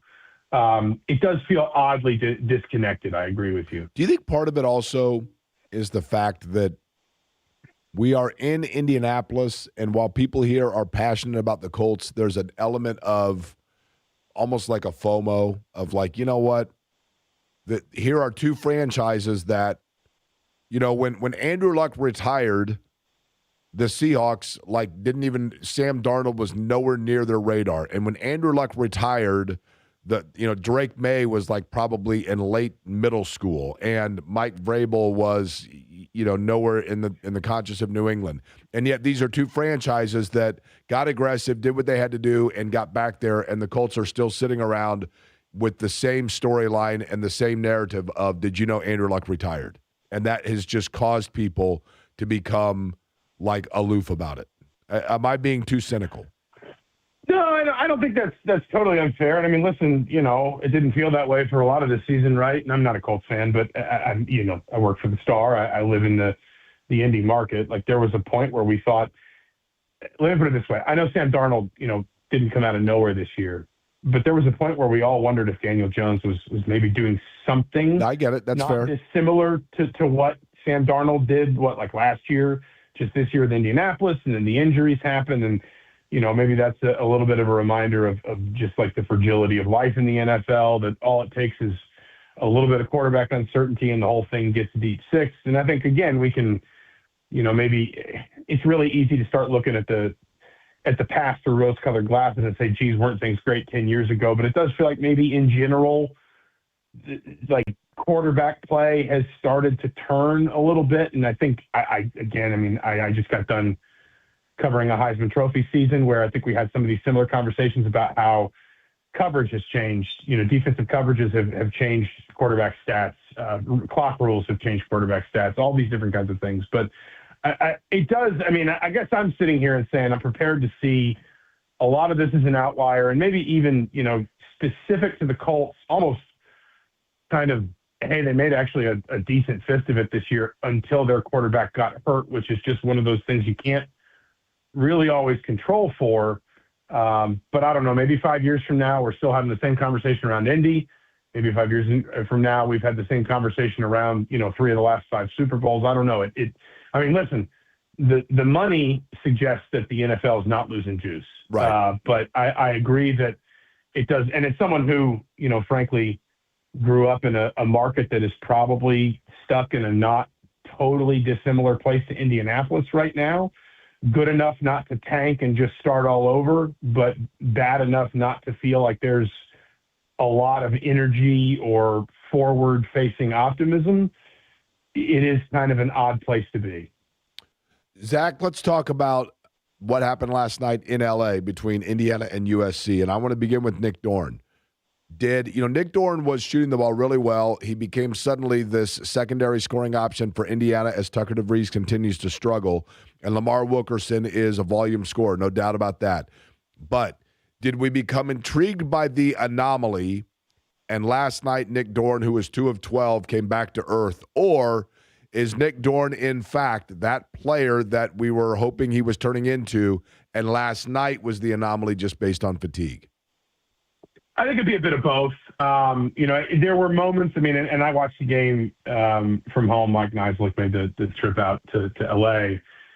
He attempted 12 threes. All 12 of his field goal attempts came from behind the arc. And I'm not going to act like I went back and charted them all today, but in real time, I felt like I saw a healthy split between that's a good shot that didn't go in, and maybe that's an example of a player who suddenly got to learn how to grapple with a little bit more defensive attention, if you know what I'm saying. USC right now is kind of a team that's trying to defend its way through its problems. Rodney Rice is out. Chad Baker-Mazar obviously missed a healthy amount of last night after he rolled his ankle. I thought Doran had some good moments. I thought he had some moments. He's kind of an unconventional shooter to begin with. Like, he's not afraid to pull from distance. He's not necessarily – all shooters are better when they're squared up, but he's not necessarily somebody that has to be perfectly square to get his shot off. So every once in a while, his shot's going to look a little bit, I don't know, mechanically messier, I think, than what you would expect, and it's still going to go in. Of course, everyone sort of said last night, it's not an excuse. We've got to be better. Everybody's got to go through these West Coast road trips. That doesn't change the fact that, it is still a long time on the road. And for what it's worth, I'm not totally sure Indiana wasn't dealing with that. I mean, I don't think Darren DeVries brought up illness or anything like that, but I'm not totally sure Indiana wasn't dealing with something like that, which, again, is kind of one of those things that you talk to a college basketball coach, they will tell you that they just have to factor it into their season once or twice a year, that their team is just going to get sick for a week at an inopportune time. I have no idea if that affected Dorn's shooting night, but I feel like it was probably, at least to what I saw, a little bit of, hey, 48 minutes, 3 nights earlier, on the road for a whole weekend on the West Coast, tired, worn down, and a little bit of, hey, if you're going to score 20 points tonight, 18 points tonight, you've got to be prepared to work a little bit harder because you're going to get that little bit more effort from the opponent's game plan. Is Tucker DeVries 100% healthy? I don't know. I guess the question would be like, probably the question more to ask him would be, is he 100% where he was before his previous injuries? Because he talked about in the offseason, the preseason, how he's dealt with, I think, multiple shoulder injuries at this point. Obviously, this is a player who's played 131 career games in college, so there's plenty of miles on the clock. I don't know if he's necessarily injured right now today. I think the question maybe, and I don't want to put words in anyone's mouth, I want to be careful, maybe would be a little bit more of, where does he feel like he is compared to where he was like 2 years ago? Because sometimes that stuff can have a compounding effect where you do look at, the quickness in a shot release or the reaction times, with the ball, the ability to put it on the floor and get out ahead of somebody. I mean, one of the biggest numbers, for me this season from DeVries is, he was consistently one of the best players on his team at drawing fouls. He was top 5 in the Valley his last 2 years in fouls drawn per 40 minutes. He's drawing 2.1 fouls per 40 minutes in Big Ten play right now. And you would expect some of those numbers to go down, of course. But that tells you that's somebody who's just not moving with maybe the same quickness and the same purpose and the same, just sort of sharpness that maybe they once had. Now, I think he deserves credit. He has certainly sort of shored up some of Indiana's issues elsewhere, rebounding the ball, passing the ball. His turnover rate is excellent. But I think, the question I maybe would frame that, or the way I would frame that question would be less, is it a health now issue, or is it more of a compounding of just the wear and tear of a career issue? Zach, when I look at Zach Osterman's my guest, Java House Peel and Board guest line. He's with the Indianapolis Star, the Indiana Athletics beat writer. When I look at this team, and I'll be honest, I think they've gotten better as the year has gone on. And, we don't know a lot about Darren DeVries, but it's a roster that he had to put together rather late. They probably were wearing name tags for the first 2 months they were around one another. Yes, I know they took a preseason trip together and that kind of thing. But when you look at the fact that they are putting themselves in position now to enter into the NCAA tournament conversation, last night notwithstanding, they've seemed to have hit kind of a stride here in the way they're playing. Does that speak more to Darren DeVries' ability, even late, to character assess and build a roster of players that are going to be able to buy in? Or does it speak more to simply the X's and O's of him schematically coming up with things that favor the pieces with which he had to deal? If we're talking about like this season, I would lean more toward the former because there was that stretch. And I understand it's an experienced team. And I know people will say, listen, these guys are making rev share and NIL. They should be playing hard. I appreciate all that. And there's an extent to which I agree with it. But any team that loses 4 games in a row in the middle of January and loses them, frankly, the way Indiana lost some of those games, the Michigan State game, the Iowa game, and so forth, that there is an intangibility about kind of pulling yourself back up from a stretch like that to win 3 in a row. And even even last night, I know they lose, but it's a quad 1 loss. It was a game in the final 30 seconds. It was the end of a pretty lengthy road trip. You can live with that as long as you respond to it the right way. And I think Indiana's sort of 2-game homestand upcoming is really, really important for this team's sort of tournament outlook. And we could talk about that if you want. But I think if we're talking about this season specifically, I think you look at the way Indiana responded to that dip between Nebraska and Michigan, and you give DeVries and his roster a lot of credit for the way they held some things together intangibly. I think if you look at both just the pure X's and O's of the stuff that Indiana runs, the shots they create, where they go for their offense, who's doing the scoring, how the shots are distributed. And then I think if you also look at, and I watched, DeVries off and on, especially back at Drake those last 2 or 3 years, just for different reasons. I found myself watching a decent amount of Drake basketball. I think you see a lot of natural follow-on philosophically from what he learned from Dana Altman, what he learned from Greg McDermott, 2 coaches that obviously this season are not necessarily having a ton of success, but have been, I don't think it's unfair to say, relative models of consistency over the last 10 to 15 years in college basketball, especially in their ability to recruit and develop and build really, really good offensive teams. So I think it's a bit of both. Now, listen, we can have that conversation, and we can also say, but there's going to be a lot to replace off this roster when the time comes. There's a player there in Lamar Wilkerson that is doing a ton of heavy lifting. Wilkerson is second in the conference right now in Big Ten play in percentage of shots taken. He is handling as much workload as anybody in the Big Ten right now. So you can also look at it and say some of this is, let's give credit to the individual talent of some of these players.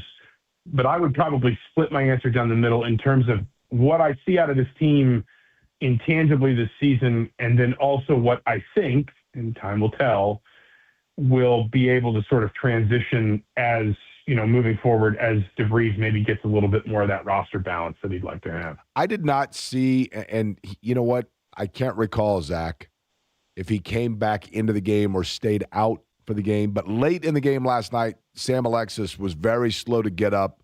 I couldn't tell if it was a knee or, I was doing other things, truth be told.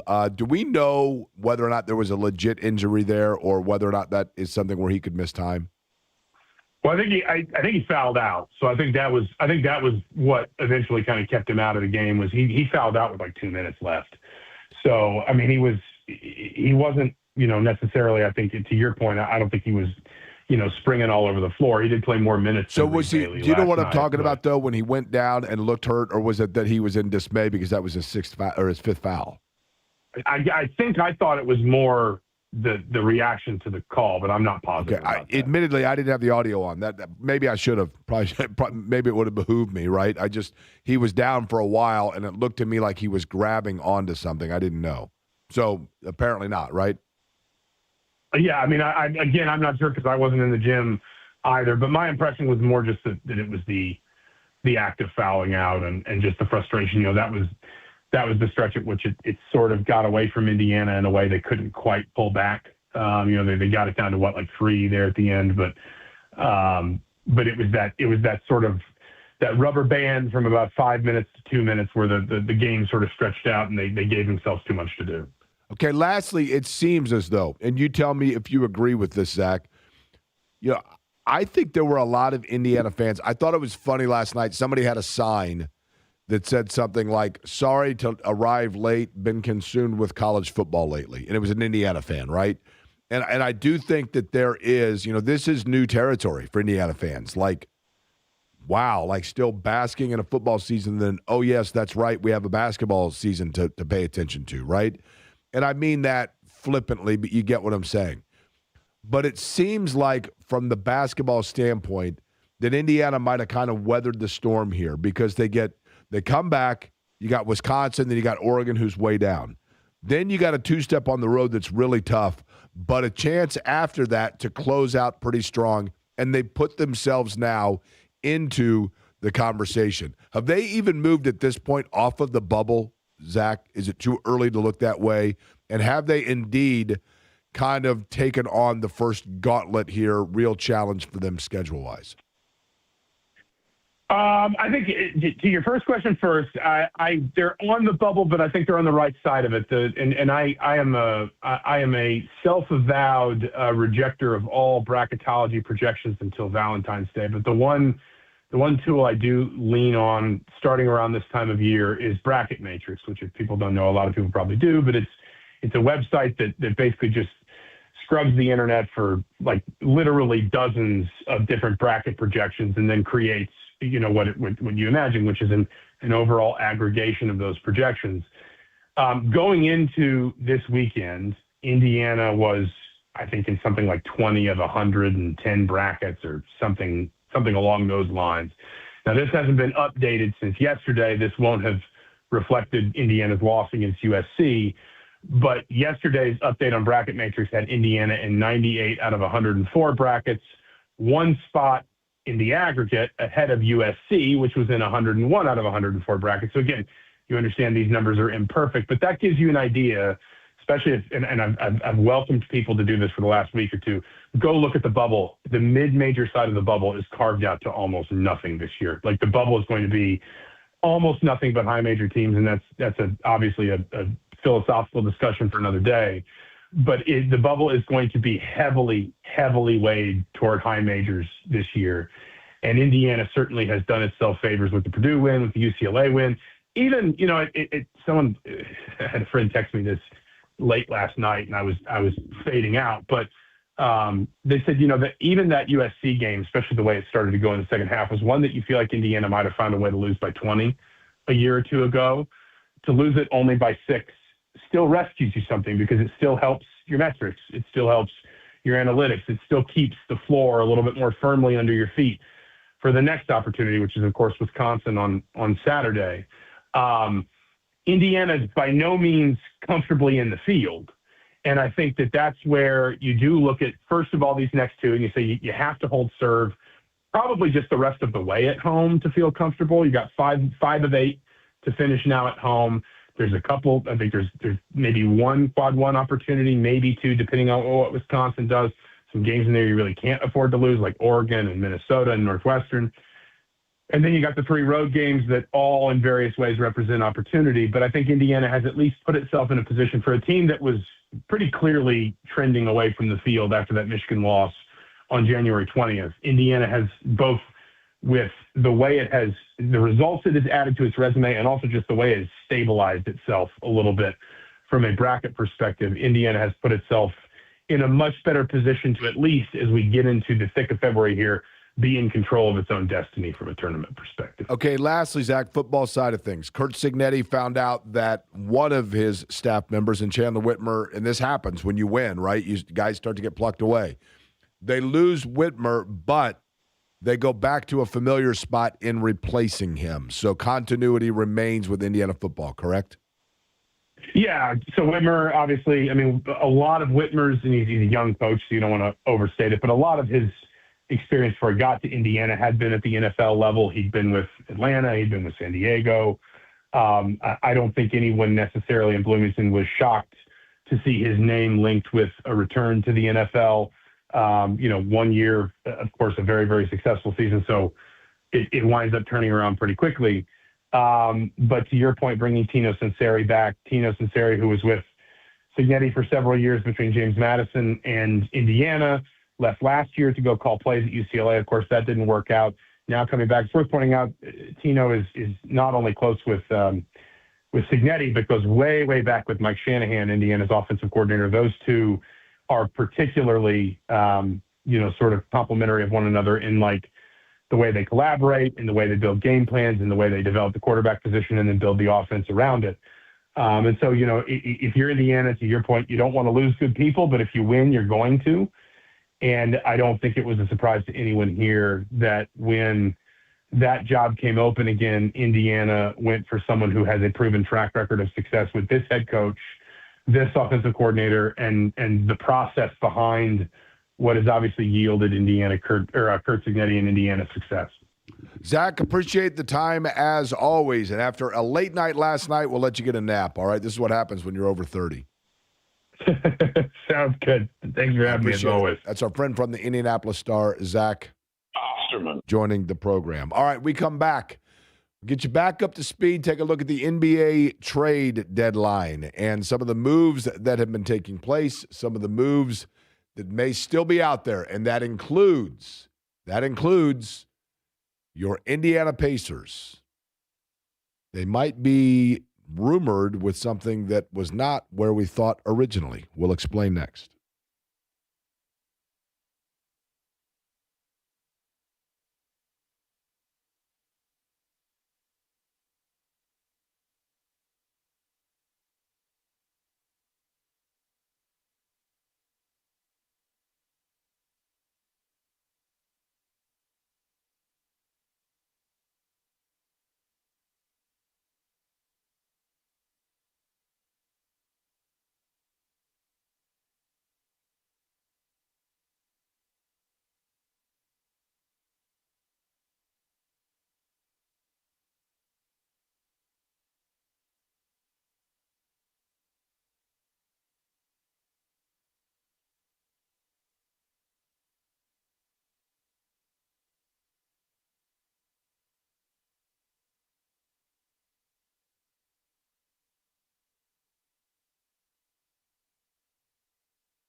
Hey there, Jake Query for Game Day Men's Health. You just heard me mentioning it. You get a little bit older, you stay up late to watch a game, you just don't have that energy. Maybe you just don't have the energy throughout the course of the day. Could be that you got low testosterone. Could be that you could benefit from the peptide therapies that take place with a quicker recovery after a workout, help you sleep better over the course of the day.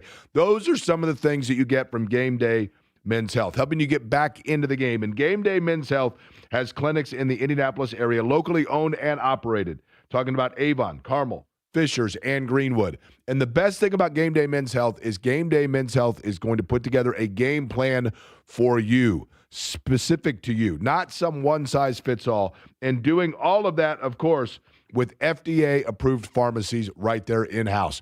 Quick in and out, about a 1-hour visit from the fabulous folks in the sports team at Game Day Men's Health. Again, clinics in the Indy metro area, Avon, Carmel, Fishers, and Greenwood. Look for a consultation, make an appointment at GameDayMen'sHealth.com. That's GameDayMen'sHealth.com.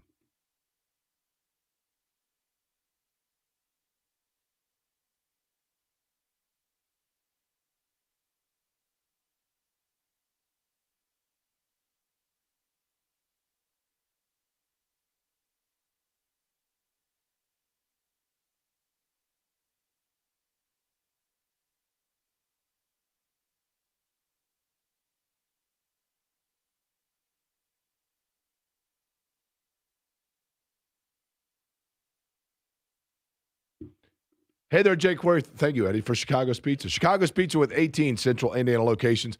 Thinking about dinner tonight, thinking about dinner for the weekend, whatever it may be. What about the family meal deal? $25, 2 medium, 1-topping pizzas for just $25, and that includes a fresh order of breadsticks. Whether you're talking about dine-in and the 18 Central Indiana locations, 21 of them statewide, by the way, or whether you're talking about just having it delivered to you, either way. Friday nights are a great pizza night. So too are Wednesday, Thursday, whatever it might be. Chicago's Pizza is the place for you. Great place that cares about the community and involved right here in Central Indiana with the very best pizza made fresh every day. 18 Central Indiana locations, chicagospizza.com.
You're listening to Query and Company on 93.5 and 107.5 The Fan.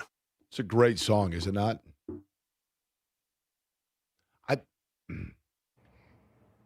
I notice when I talk louder, my voice is fine. It's when I start to talk more softly. I think right. it's the other way. Is it? When you talk louder, it sounds like you're in puberty. It's weird, isn't it? Boom. Can't even predict when it's going to happen. But again, I appreciate, like, people ask, like, hey, I feel fine. I don't, when you've got a cold or something, usually you can tell. I feel no symptoms. Okay, Eddie, let's get to it. Trade deadline. Thank you. Oh, my. Trade deadline tomorrow. So we are now, here we are, 25 hours away. Jake, this makes Shannon a cougar with you going through your phase again. You think so? Yeah. Weirdest thing happened. All of a sudden, people started to subtly tell me maybe it was time to start wearing more deodorant, right? The body's going through the changes here. Earlier, Anthony Davis traded from the Dallas Mavericks to the Atlanta Hawks. While you were talking with Zach Osterman, the Oklahoma City Thunder have made a move. They have acquired Jared McCain from the Philadelphia 76ers. They're sending Houston's 2026 first-round pick and 3 second-round picks to Philly.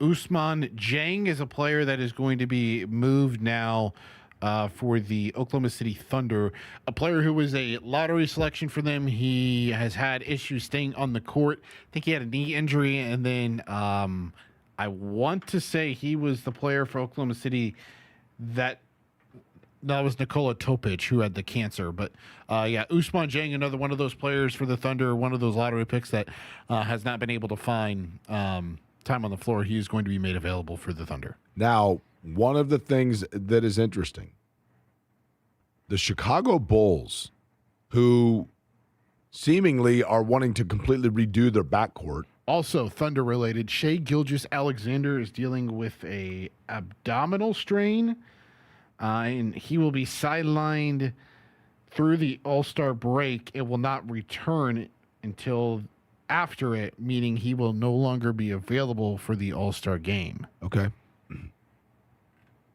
I mean, if you're Oklahoma City, you put him on bubble wrap anytime you have to, right? Yep.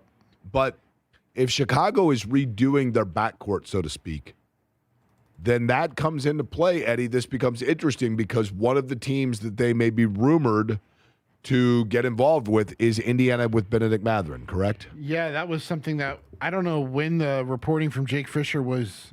He works with Mark Stein on the Stein line. They work hand in hand together.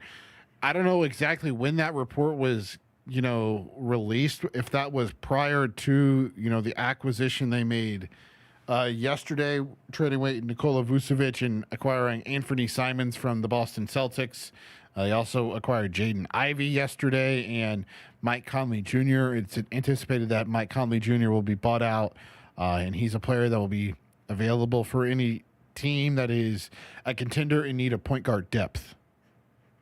And one of the guys they have in their backcourt, there was a rumor that they could be talking straight up with Indiana about for Benedict Mathurin, right? Yes, Mathurin to Chicago was linked, and in return, the Pacers were getting Ayo Dosunmu. And he's kind of a combo guard, right? I think of him more of a natural point guard than anything else. But Dustin Dopirak said earlier that he feels like that Dosunmu can play a little bit more off ball than people think. I would have to think. I don't know, but I would have to think that that may be one of those moves that at the time you make it, you go, what? Bruce Brown was that way, and I can't remember, Eddie, did the Pacers sign Bruce Brown or did they trade for him? They signed him, and they overpaid, and that's right. What got them Pascal Siakam, because at the time they didn't have anybody of a that's big what contract. I mean. When they acquired him, it was like, yeah, okay. but then you realize there probably was a secondary move to follow that was setting them up. And you get that sometimes where you get a player in a trade and you immediately begin to think about what that player means for your roster, and what you're not taking into consideration is that what that player means is it's facilitating for elsewhere. So if they were to make that move, because I firmly believe this. I firmly believe this. I'm not going to say I know it, but I firmly believe this. The Indiana Pacers and their front office, it is my belief. I don't know that they are actively calling people saying, make an offer. Ben Mathurin, make an offer. Like, this isn't like the rug store you've passed in the strip mall for 19 years that still has been going out of business now for 2 decades. And everything must go. Everything must go. Make an offer. I don't think that's what they're doing with Mathurin. But they know that of the pieces they have that they can use to facilitate getting them a starting center, Mathurin is the one that is the most expendable to them because of his style of play and the areas where what he brings to the table, they are covered elsewhere. And so that is not to say that Chad Buchanan, Kevin Pritchard, Rick Carlisle, Ted Wu, Ryan Carr, that's not to say that they're on the phone saying, somebody please take this guy off our hands. It's not it. But they are saying, it is my belief that they are saying, we know that we still need to get a center that is going to be starting for us once our core comes back. And we need to upgrade that position. And so therefore we have to take a look at our inventory and figure out what we have in terms of what we can barter. And the wampum they have that they have to barter with as they go into the trade market is Mathurin. And so I don't think that means that they're going to make a move just to make a move. They may well wait until the end of the year and then get it in and a sign and trade. And that might actually net them more. Because when teams are willing to part with, if you're asking a team to part with a solid, ready-to-play, plug-in center, that's a lot to ask a team to part with. So if you're asking a team to part with that, then they're going to want stability and assured nature of what they're getting back. And so if you're sending them Mathurin, whose deal is about to expire, that team, and he's not a big enough contract that people are like, man, we want to take on this contract to get ourselves cap space.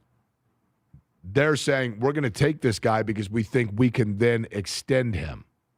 That's an unknown quantity. Maybe if you wait until the offseason, then you sign him to a deal. Now teams know exactly what they're getting into, and that may increase the likelihood that somebody's willing to tango. A guy that we've talked about in Walker Kessler, Jake, there was a update on the situation between him and the Utah Jazz. Tim McMahon of ESPN was on the Hoop Collective podcast, which is Brian Windhorst's podcast, and this is a direct quote. I'm just telling you, the Walker Kessler restricted free agency is not going to be a fun, cozy experience because Utah wants to keep Walker Kessler. They have turned down picks or offers, rather, for nice draft compensation over the last year or so for him. They see him as a part of their core moving forward. They have a number in mind for him, and Walker and his representation have a much larger number in mind.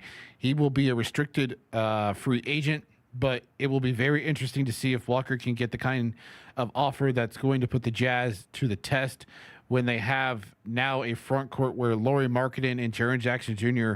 are going to be making roughly $95 million a year combined moving forward. So that's a name I know that people have pinpointed for the Pacers, like, hey, go get Walker Kessler.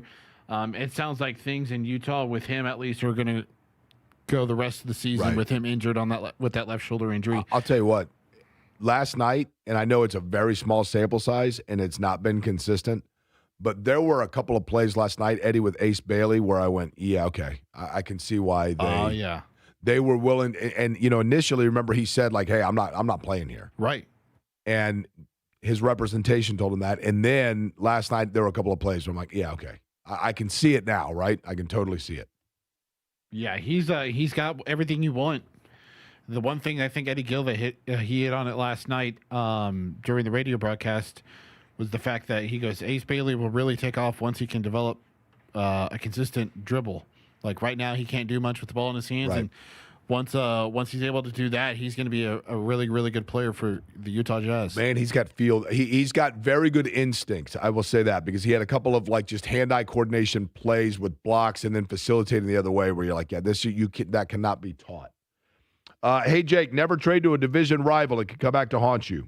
So let's hope they do not send Matherin to Chicago. Let Fair? me ask you this, Jake: do divisions matter anymore in the NBA? Also fair. Like who cares?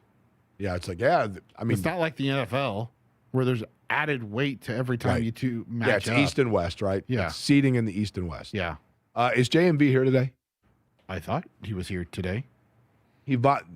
If you want to know what kind of teammate he is, he did earlier ask. He sent me a message, said, hey, do you need me to come in earlier in case your voice goes away?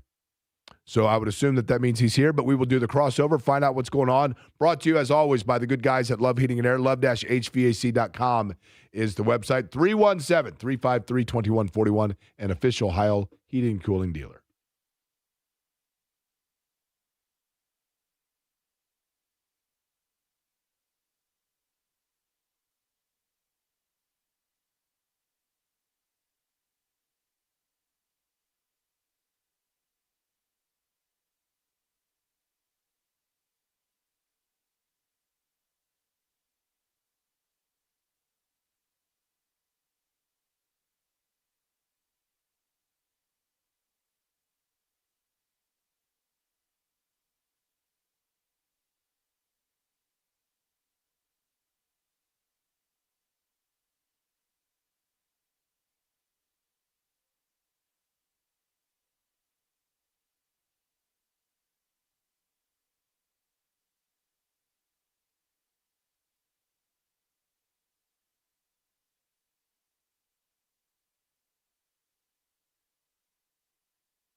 You're listening to Query and Company on 93.5 and 107.5 The Fan. Now, Eddie, several people have asked that I try to sing along with this song. You ready? I believe you have it, but I will cue it up here. We did it yesterday, I think, with JMV briefly. Go ahead and hit me up here. Let's see here.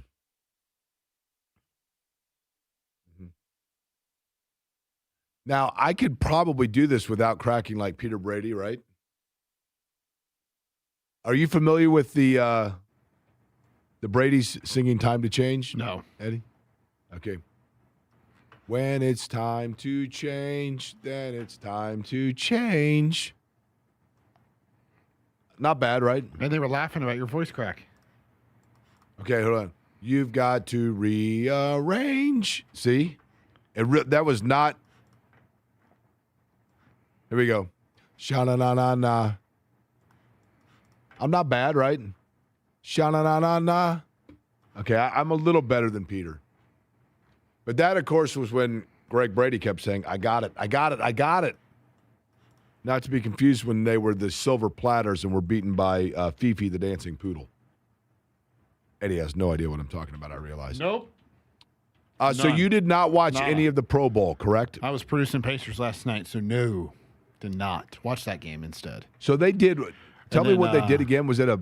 And then after I watched IU and USC and a little bit of my Seattle Kraken last night as well. Really? Yeah. That's why you picked them, because you could watch the late games, right? That's exactly right. Flag football, Jake. Flag football, that's what we're doing.